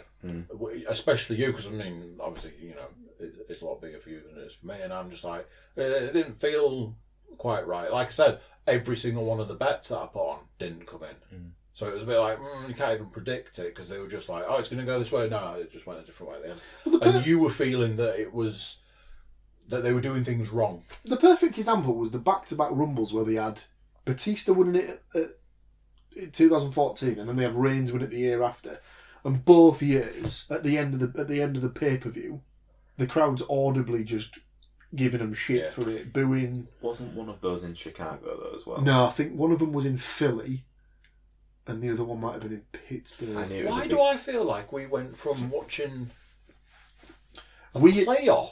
We'd been out watching the AFC Championship match. So it was the Broncos versus the Patriots. And we went straight from that to the wrestling. And we went from there. That is a great day out. Seriously, it was brilliant. Do you know what was even better about it? The Patriots didn't fucking win the match. Yeah, but we managed to convince the guy to let us watch the end because the guy was like, "I'm closing up." Yeah, but we were like, it was annoying because we were stood in 127 Micklegate, and it was like, "I'm really sorry, lads, but we close at 12, and it's 5 past now." I was like, "That's fine. Is it okay if you just keep that TV on and can we go stand outside the door but watch that TV?" And he was like, "Yeah, that's fine. Just get out." Because it was like the 2-minute warning, wasn't it? So it was literally 2 minutes. Yeah. But obviously in the NFL that could take 15. And then we had tickets for the rest. And then we went down to Artful Dodger and started watching the rest. Yeah, wandered, all of 100 yards down for the wrestling. So we've got now on the only two matches left on the card. Both Rumbles, both the Rumbles, yeah. So, which one do you want to cover first? Ladies. Okay. So, do you want Women's Rumble? Do you want a rundown of the participants? Is Charlotte Flair in it? Yes. Well, that is the reason. Charlotte Flair. That is the reason I'm sat here. Where yes, I am a 34-year-old man wearing a Charlotte Flair t-shirt. Matt, even though you're not on camera physically, are you wearing a wrestling t-shirt to do the podcast? I'm not, sorry. No, are you wearing any clothes to do the podcast? Matt's just not sorry. Matt's just full on heel turn. Yeah, there's 2 reasons I'm wearing this t-shirt. It's an NFL jersey. Because one, I think Charlotte Flair will win the Women's Rumble. Wrong. And the second reason is because it was very cheap on Euroshop. Stick me straight down for Charlotte Flair. Ah, so 2 people in this room are picking Charlotte Flair for the win. I almost instantaneously. Matt just piped in there very quietly with a me too. Really? Oh, 3? I don't want to be me too. Interesting. I thought me and you had gone the same way, Matt, but obviously we have No. Okay, so conspiracy theories. No man is an island, Paul, but in this situation you are. my theory behind picking Charlotte Flair Yeah. is She's Ric Flair's daughter. Excellent. so I've Woo! picked that's a creep in there. I've picked Becky Lynch to win the SmackDown Women's match, and this is leading into my theory because I think Rousey will win the Raw, Lynch will win the Women's, Charlotte will win the Rumble, and then when they win the Rumble, famously, they get the choice if they bring it up in a storyline. Sometimes not. And she'll say, I want both. And she'll say she wants both. Triple threat, both. Well, you can't have both, you greedy fucking bitch. No. They will do it the same way that they did the was it European and Intercontinental years ago when it was Angle, Benoit, and Jericho. Oh, and it'll be 2 falls. First fall for one, second fall I for the other. I really like that, but that's definitely not what I was going to say. So then I'll even go so far as to say Lynch will win 1 fall for one title, Charlotte will win the other 4 for the other title without Ronda Rousey getting beat. She then goes off into the distance undefeated and comes back worth even more when she does. Do you know what? Yeah, I'm all over that. That, yeah, I'd put money. as far as storylines go, that is absolutely fantastic. Thank you very much. Vince. I don't think it'll happen, but if it did, I would not be disappointed. I'm all over that. Is this on the same theory that because it sounds awesome, not going to happen? Yeah, mainly because Well, of that. that was that one we watched where it was like, oh, this is the way it's going to go because that's the best way, and it was literally the opposite of everything. It's like, why are you doing this? You're going from easy, awesome to that wasn't right. See, when you said about Becky before, I thought you were going to go down the lines of they've got the women's for Raw, they've got the women's for SmackDown, because they're only doing the WWE Women's Tag Team Championships. Elimination Chamber. Are they maybe going to go back to just having one women's champion? So I didn't know if you were going to go for like a unification. Oh, they could, yeah, that could also work because they've not got, like we discussed before, Oodles and oodles massive of depth in talent, but that could change. Give it 2 years, that'll change. There'll be as many women on the roster as there are men. It should be. It'll get to the point where if they're going to go out for the equality thing, which rightly so, then they'll bring in a women's version or an equivalent of the Intercontinental or the US, whichever way you want. Well, there should really be a secondary title, to be fair. It'll be #US2 instead of me too. It'll be us two. Us too. So nice. we go to the entrance for the women's rumble. In fact, actually, Paul, did you say are you picking now, or do you want to wait until we've done this? I'll pick now. Go on then. Hit us So with the it. winner of the Women's Royal Rumble, and then going on to face Ronda Rousey at WrestleMania, will be the man, Becky Lynch. Okay, so going down in the surprise entrant category. Yeah, so I think she'll lose the title match to Asuka for just whatever reason, and then she'll be somehow put into the Rumble match and win it, because I just think that if she's not in the Rumble, people will go apeshit. So are you banking then on the fact that wasn't the Sasha joke? You counting on the fact that it's just going to be Rousey Lynch at WrestleMania? Or... I think so. So what's Charlotte doing? That's the thing. I don't know. Obviously there's going to have to be some way that they're going to have to shoehorn her in. But are they though? Do they have to? Charlotte, I don't think they need to, but they've obviously painted themselves into that corner with what happened at Survivor Series. But yeah, personally, I would just go with Lynch versus Rousey and just have her absolutely nail her. So we have at the moment, as of Tuesday night this week, 23 entrants have been announced, which leaves 7 spaces. Have we got any ideas as to possibly legends returning? Any surprise entrants? Maybe some NXT call-ups? Baszler. Yeah. I won't be surprised if Baszler's in it. I'd agree with that one. Matt, have you got any surprise entrants? That, like I said, that we've kind of covered it already, like with Baszler and that, maybe the odd 1 or 2 coming up from NXT. I don't know. Obviously, they had all the legends come in last year for the first one, so it kind of seems like treading, like a retread if they get them. Yeah. But back again, it doesn't seem like they've got some potential with groups though as well. You say about the NXT girls, with the 4 horsewomen of the UFC that have come in that we mentioned earlier on. They could stick them all in there as surprise entrants. Have them with against the Riot Squad. Have them against Bayley and the rest of and if they do stick Lynch in there as well, Charlotte's in there too. So there's that option. they've got some good opportunities, but we know that Carmella should be number 30, thanks to her and R-Truth winning the Mixed Match Challenge earlier last year. But R-Truth and his character, the big rumour is that he's going to be the surprise entrant at number 30, because he should be number 30 in the men's, but he's got a comedy character that likes to get confused. So there's a good chance that R-Truth is coming in last in the women's rumble. It's weird, because when we were talking about it before, I was like, I want to say a man's going to be in it, just for shits and giggles, but it could happen. It genuinely could happen. Yeah, it wouldn't surprise me. It'd be even worse if he won it, though. Imagine the uproar. There's no way that's people happening. Would go fucking mental. Do you want the list of announced people or not? Or I'll tell you what, put me down as a surprise entrant for the Women's Rumble, James Ellsworth. Not a chance. A man who has recently been alleged that he's been sending nudie pictures to underage girls. Okay. Yeah. Did not know about that. More chance of me appearing in the Women's Rumble, to be fair. Oh dear. Oh, James. I'm still sticking it down for it. You've said it now, so that's fine. So yeah, R-Truth was mine for a surprise, but they've still got a few spaces to fill. But I think with the women's stuff of late, I'm not trying to mount you. They've kind of given all their cards away early, because they've had Evolution.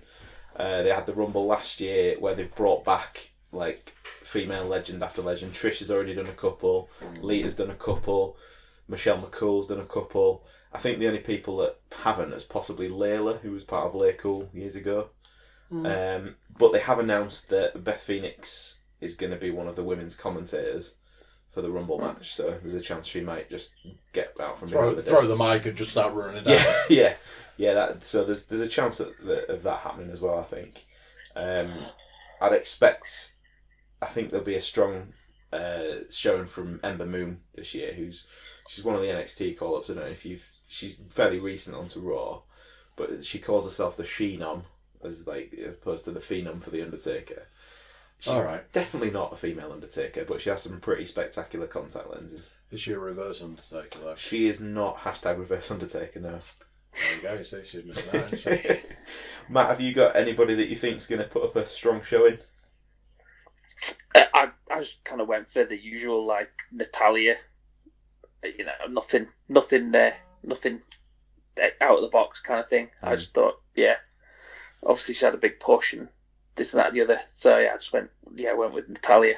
With the recent storyline of Naomi and Mandy Rose as well, of the whole Mandy Rose trying to seduce whichever Uso it is that's married to Naomi. I'm still really bad at that, which is really bad considering I have twins of my own. I think there's going to be some sort of spot in the Rumble where Naomi and Mandy Rose end up mixing it up as well. So I think that's probably going to be something to come out of it. But yeah, I've not really, other than that, I can't think of anything else that I'm either hoping for or I think is going to happen. I think that pretty much covers the women's. So it's a tough one, isn't it? Because I mean, I'm very much aware that the women's side of it has got bigger and bigger year on year, and I know their matches are often considered to be better, and they're pulling that bigger crowd. But I think it's probably still a couple of years away from being as big as the men's. Do you think they'll give the WrestleMania main event? Do you think that would be something that would happen? What is arguably the most important match of the year, because of the not necessarily just the hype, but for how well they've performed when they've been given it on smaller shows, perhaps. Do you think it's something they would do this early, or do you think that's a couple of years away? I mean, you got to look at the way the world is going with, trying to be more inclusive of both sexes, both all the different races, all the sort of LGBTQ stuff. It's probably a right move at this point in time to go, let's do it. Let's pull that trigger sort of thing. But in the next couple of years, I would say that there's a high chance. What do you reckon, Matt? What of the women headlining WrestleMania? Yeah, this year or further down the road. I think it'll be this year, because you've got the the kind of general public kind of person that, you know, and if she is leaving after this WrestleMania, then they've got to cash in on it because they've got the big contract with Fox to take SmackDown. They're going to be pissed off because they will have wanted Ronda Rousey to probably be on that to kind of push it forward, and I think so they're going to have to try and cash in on it to kind of get 2 or 3 stars from that to then push SmackDown forward as it goes to Fox. Going back briefly to what we mentioned about bringing Baszler up to the main roster, if it is right that Ronda's leaving, Baszler definitely goes up this weekend because they've got to get that story in before she goes. Well, that's the thing. So I can only imagine. I mean, to me, it doesn't make any sense for if Rousey's going to go at some point, she has to be the reason she leaves, so that when she does come back, it gives them a storyline that's ready-made to just go straight into. If the whole story is to be believed as well about that she's wanting to leave to start a family and all the rest of it, if that doesn't happen, she is definitely back in October when the big money move to Fox for SmackDown comes, because Fox have already started laying out apparently demands for who they want. So Fox, as in the TV station or the network. So Disney then. Is Fox owned by Disney? They are now. Didn't know that. So Disney has just taken every. That's just going to put more. That's just going to put more fire to the rumours that eventually he's going to sell, potentially to a company like Disney. I mean, literally, that's essentially what he's doing there. If he's going through the Fox door, you know, Fox is still a company, but it's like Marvel. Marvel's a company, but it's Disney. Mm-hmm. You know, like Star Wars. Star Wars is its own entity, but it's Disney. Don't get him started. We'll be here for hours. So if it's going to Fox, then it's Disney, and that would make it easier to just go, well, you've got this much of it. How about? Because like you say, what is he, 71? Yeah, he's already. He might even be older than that. Isn't he? I think he is, but they're kind of passing the torch to Triple H. Like he seems to take on more. He seems to take on more and more each passing year and month and so on. But between him and Vince, it's almost like a Queen Prince Charles kind of thing going on. It's like he'll take over eventually, but could just be for a small amount of time by the time it ends up being around. It's been very much he'll definitely be taken over, you know, one day, and that one day has been coming for many years at this point. So, should we move on to the final one? It's this podcast. Oh, did we give our stuff about entrance and stuff like that? No, I didn't know if you still wanted to do that because we've. I was going to say because I've got the final 4. Who I think will start? Who's the first elimination? Iron Woman or Iron Man? I said most elimination. Whilst you were otherwise engaged, I said that I think Ember Moon will have probably the strongest showing. I think that she's got a lot to prove. I've gone for Bayley for the Iron Woman. Not a chance. Yeah. That just means the longest person in the match. Yeah. Most eliminations I think will be Nia Jax, no shock. Yeah, I've got that as well. Final 4, I've gone for Lynch, Charlotte, Bayley and Nia Jax. Final 4 I had Charlotte, Alexa, seeing as it's been announced that she's in I keep forgetting she's in it. Ember, and I think Lacey Evans, because I think she'll be in near the end. It'll be a bit of a sort of coming out parade for her in the sense of she's not really done anything on Raw. She was announced as a big signing from NXT. Yeah. And they need to kind of put her up there. Plus, there was something on Raw last week where she interrupted Alexa. So yeah, I saw that. It makes sense to have them two do a spot, and I think it'll be towards the end. Makes sense. Starters, I've gone for Bayley and Ruby Riott to be the first 2. Yeah, Ruby Riott is probably a good shout. And then I've got Dana Brooke to be the first person eliminated. I think Alicia Fox will be the first one. I was going to put Alicia Fox, but I thought, nah, they actually did something with her on Monday, whereas Dana Brooke has just been nowhere. I think Mickie James will be in and out early doors as well. Have you got anything like that, Matt? Like first? I've got first in Bayley just for the crowd reactions, get them started. First out Lana, because yeah, she's terrible. Wouldn't make a lot of sense. Most eliminations Nia Jax. Then with final 4, Charlotte Flair, Nia Jax, Alexa Bliss, and Carmella. So I suppose. Yeah, that makes sense. suppose unless truth is in there. Yeah, I just went with recent champions. I'd love it if he does go in and then just goes, my bad, and then just eliminates himself and fucks off again. That'd be amazing. So, Men's Rumble, last one. Obviously, you're going for Brock Lesnar, or possibly even, given the other podcast, Marvin Emnes to win this one. Emnes to score twice, yeah. Emnes to score first and to win the Rumble. If we're pulling out the old guys to win anything, surely Hulk Hogan! Hogan or Cheeky Baby. Hogan must pose. So, I have a series of standard questions, and one of them has not been addressed. Oh, for I am fuck's disgusted. sake. Go on. At which point, we'll start. Probably at Access, but that's probably all you're getting. I don't think it. Well, this is what you say, because he does his show. Then he's in the process of a 6-month break from his podcast. Because they keep putting out all the old stuff, don't they? Yeah, it's a shame. Yeah. Is he doing his stuff down on the ranch? Probably. I fell out with him. Do you not call? He didn't call me. Because I went to listen to his podcast, and it was like I couldn't listen to anything other than like the current week. Yeah. It's like, what the fuck? I want to listen. I haven't listened for a while, so I want to listen. Like pressing, nothing's happening and stuff. Mentioned it to you, and like, oh yeah, you got to pay for it. I was like, you can fuck off. Yeah, You did a thing where you could get, I think it was 5 weeks at a time, but anything older than 5 weeks, you had to pay for. On the previous download. unfortunately, I'm sure he'll be disappointed. It'll be absolutely. Podcasting is not about the money.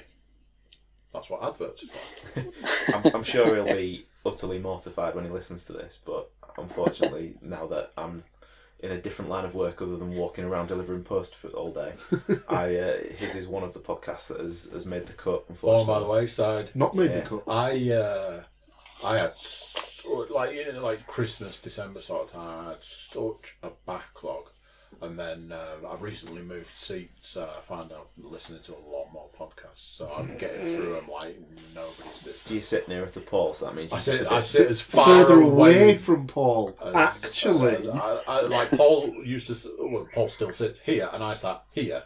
So there was like a row of desks between us. I am now on the last bank of desks in our office, with almost no one sat around. No man is the one phrase I've used the most this week is no man is an island apart from me in this situation. Come on then, who've you got? So for the Men's Rumble, as of yesterday, we now have. Are all 30 announced? No. 20. They don't do that anymore. They've stopped. Even so, last year I can't remember a single surprise entrant in either Rumble. Well, the women's one didn't count because it was the first, and technically any of them could be a surprise.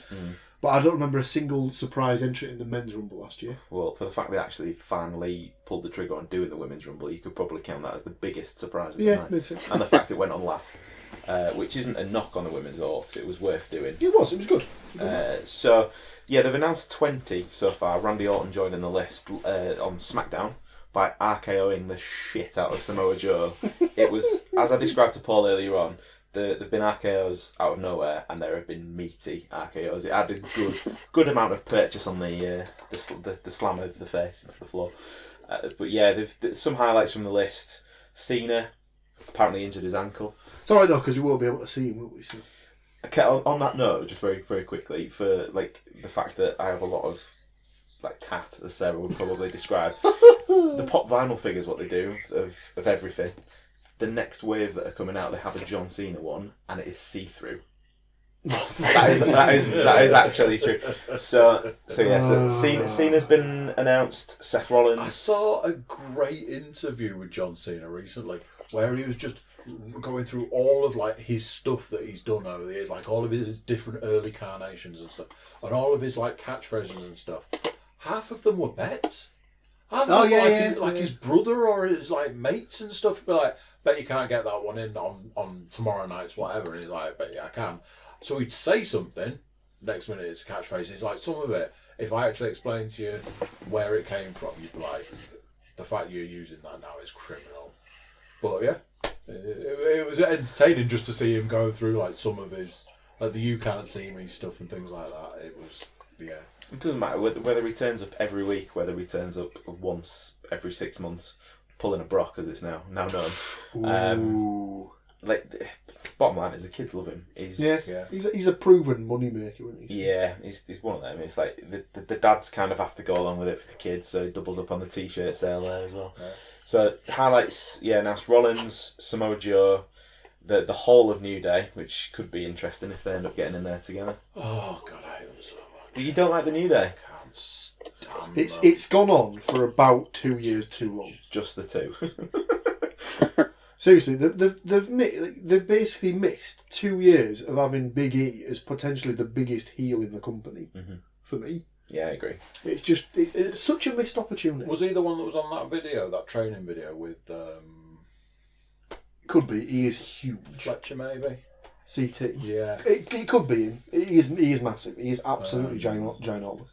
So as earlier referenced by Andy, we've got Titus World Slide. Oh God. So he was announced. They said they're definitely doing that just for that spot. Andrade and Mysterio, probably after their quality of matches on SmackDown the last couple of weeks, will be in there together, I would hazard a guess. Yeah. Mustafa Ali, the only guy from 2 Live to be promoted so far to the what could be classed as the main roster, and now he's in the Rumble. Has wicked entrance here. He looks like some kind of crazy Iron Man with like the pulsating lights. He almost looks a little bit like Really Scorpion Sub-Zero from Mortal Kombat, I was thinking. Because he's got that sort of like face mask. But he's got like the pulsing thing on the hand as well, so it's definite. And then allegedly R-Truth at number 30, if the women haven't kicked his head in earlier on in the night. So I have gone for possibly a surprise entrant to win. I couldn't decide who I wanted. Win? Oh, the Balor thing. Possibly. It's between 3 for me that I think will win, and this is good because the last few years there's a definite winner. Yeah. And as Andy was saying earlier on, it's like it might be a disappointment for who it's going to be because it's the one that the company want rather than the fans want.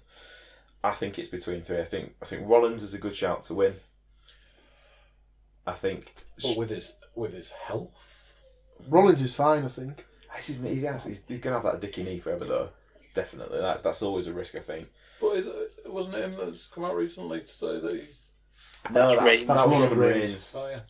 So I think it's going to be a toss up between Rollins, Braun Strowman, because as much as his injured elbow hadn't healed, he miraculously had a match on Raw this last week, or the Balor thing. I think it's between them 3 for me. If I'm going to be pinned down to one, I'm going to go with Rollins. It's probably the least popular choice of the 3, but I think Rollins versus Brock at Mania could actually still be a decent match. I think Rollins could be the guy to get a good match out of him rather than just the general suplex fest that it tends to be. Paul? So I have picked Seth Rollins. Ooh, I wasn't expecting that from you. Straight off the bat. I just think it's the storyline they've been basically moving towards. The first step of that was get the IC title off him, which they did at the last pay-per-view. Yeah, but why give it to Lashley? He's a good wrestler, isn't he? He's bullshit on the mic, but... Yeah, Seth Rollins to win it, although the fact that Strowman's now in the Rumble... It's not been announced. Oh, he definitely will be. He definitely will be, but he's not been announced. It wouldn't surprise me if he wins it. The only other person I could think of that's not made it was a potential winner was McIntyre. Yeah. I can see him doing quite a lot with McIntyre this year, and he is someone who I think like Vince wouldn't mind getting behind.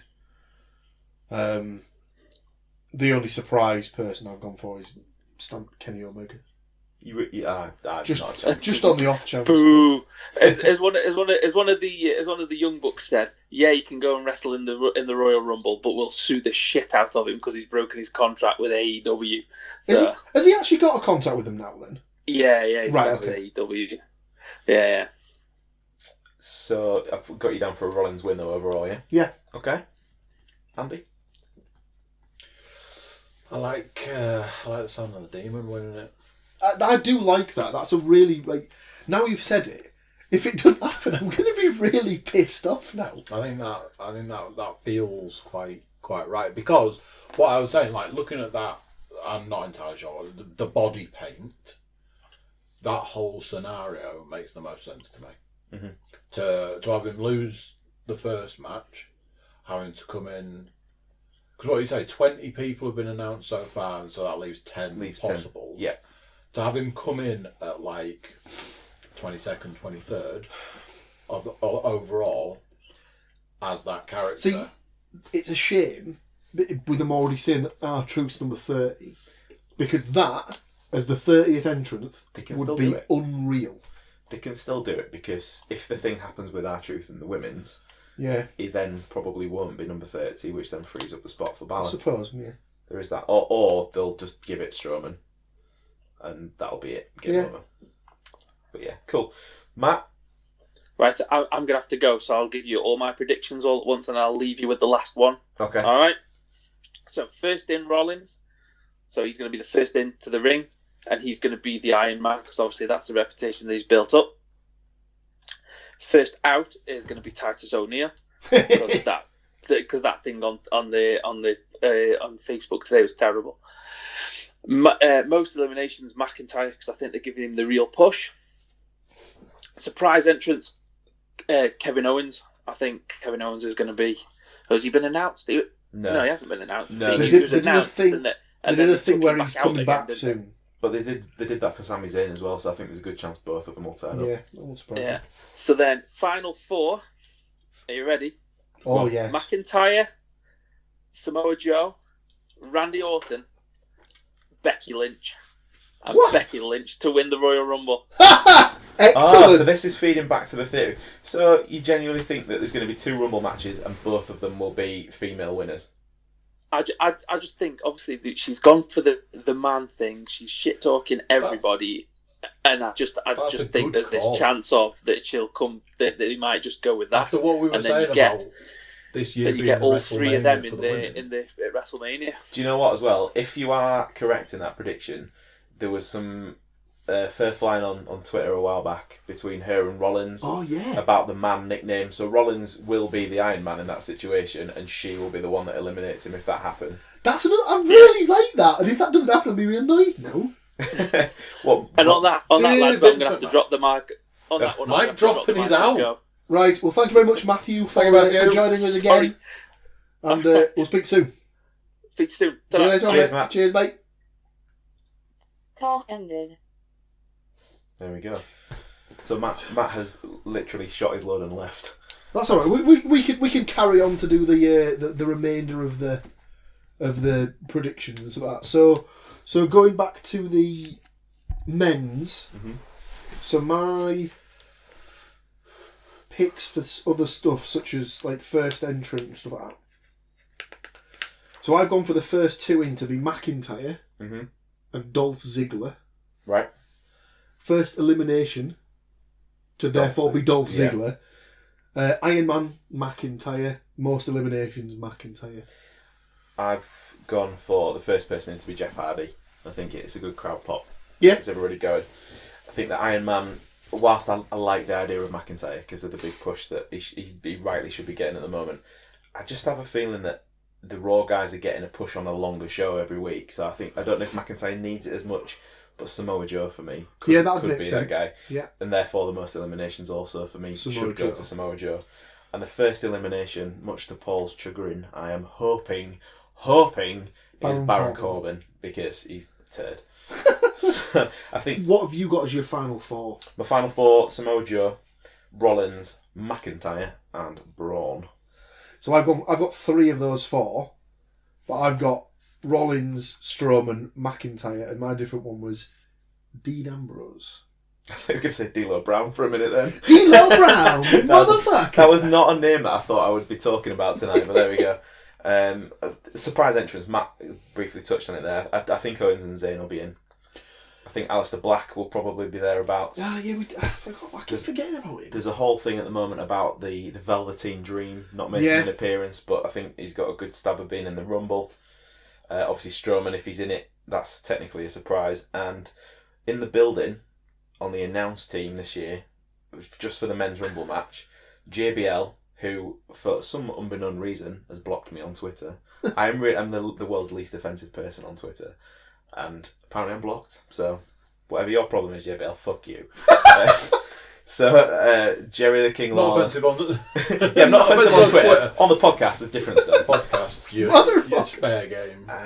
And Jerry the King Lawler's on the announce desk as well for that match. So whether they'll bother, that's a possibility. I've just thought of another one that could potentially be a surprise, but not really a surprise because he's been mentioned on TV for a long time. Could this be the where everyone sees Lars Sullivan on the main roster for the first time? Bit of a weird thing going on with him at the moment because has he got like anxiety social anxiety or something like that? It was rumoured that he was going to be in a programme with Cena at Mania for Cena to put him over. Interesting. But now, from the bit that I've seen, like dirt sheet wise, obviously it's never confirmed because it's always rumours, but that they might give that, I'd say, honour possibly to Drew McIntyre. But we all know Cena's track record at WrestleMania. He ain't putting anybody over. He either loses to The Undertaker in 30 seconds because he's had a beer, or he beats people that he should be putting over, a la Bray Wyatt from... Because he's had a beer? Yeah, he had a beer in the crowd and then I see got a bit leery and thought he would take on The Undertaker. Excellent. So, brilliant. What a way to word it. In fairness, after I've had a beer and I've been known to be a bit leery, but I still wouldn't start on The Undertaker. I was going to say, you definitely wouldn't do something like, backdrop someone on Coney Street. No, Paul. Just you. So I think that pretty much covers the predictions. So that rounds it out. Did you give a Royal Rumble winner? You gave the Balor. Yeah. Oh. I'd say, do you want to do Final Four of that, but... And there's... So Final Four of Balor, Stone Cold Steve Austin, The Rock, Hulk Hogan. Yeah. Brother. If that happens, I would eat my hand. If it's up there, we'll give you the money ourselves. Okay. Does that round it out nicely? I think we're all done. Well, ironically, we've been recording for almost as long as the wrestling itself. Wrestling will take. Yeah. That is a long one. That if you're still with us, fantastic. Thanks for sticking around for this long. On the plus side, it's been a long one, but definitely not as long as what WWE put out in a week. True. And if you put a little bit of money on it and win it, let us know. Comments below. If you make any money off this. If you put a little bit of money and win it, I want a cut. Not that we're advocating betting, but if you do, you know where we are. 100% advocating betting. Really good. So I take it you don't want the quiz then. Oh yeah, I'd forgotten about that. Well, do you still want? How stupid of me. I mean, what estimate have you got on this? Time-wise? Yeah. Is it 2 hours? Matt was on the phone for over 2 hours. Probably a lot than that. Yeah. So I reckon that's now. 2 1/4. I'm going to go 2 hours 20 minutes we've been recording for so far. Is the quiz specifically Rumble based? I believe so. Right. I'm just trying to work out if we could do it as like a separate thing. Yeah, I was going to say, because part of me's like 2 hours 20. That's lengthy. It's a special though. But you'd never know where to break it, so you just do it as a special. It's a special. It's going to take me 3 days to edit and code and stuff. So shall we? It's entirely up to you. Shall we call it and then re-record the quiz, and we can release that as a quiz special or something like that? Or a little tag-along episode. Ooh. Juicy extra bonus. Behind the scenes footage. Behind the cameras. All I can think about now is Matt's theory on Becky Lynch winning the Rumble. I really like that. I'm behind it. I really like that one. I'm going to get some money out of it. It's not something I've thought about, but it's got a good bit. But then it also ties into the triple threat match because they're both technically Rumble winners and they're both picking the champion of their choice. The only reason I think it won't happen is they've pushed for equality, and if they then have 2 female winners, unless R-Truth wins the female Rumble, but not happening. But if they have 2 female winners, I think that kind of goes too far the other way. Yeah, that makes sense. All right. That's it. Thanks for listening. Thanks for sticking with us, guys. And good luck. Enjoy the Royal Rumble, as I'm sure we all will also. Till next time. Can you reach across to that one? I can. Paul doing a reach around. Yeah. So there you go. What do you think to that? A long one, but a good one. It's always nice to sit down with people who are passionate about things and have a good long conversation about their passions. For you YouTube watchers, make yourself a YouTube subscriber. Get the notifications clicked, and that way you'll know when we're releasing more videos. Everybody should jump over to the Cookiecast.com. Check us out over there. Check out the website. Check out our social media feed. Send them some social media love. Drop us an email. Tell us how you're getting on. Until next time, I'm going to say goodbye, and I'll see you then. Bye.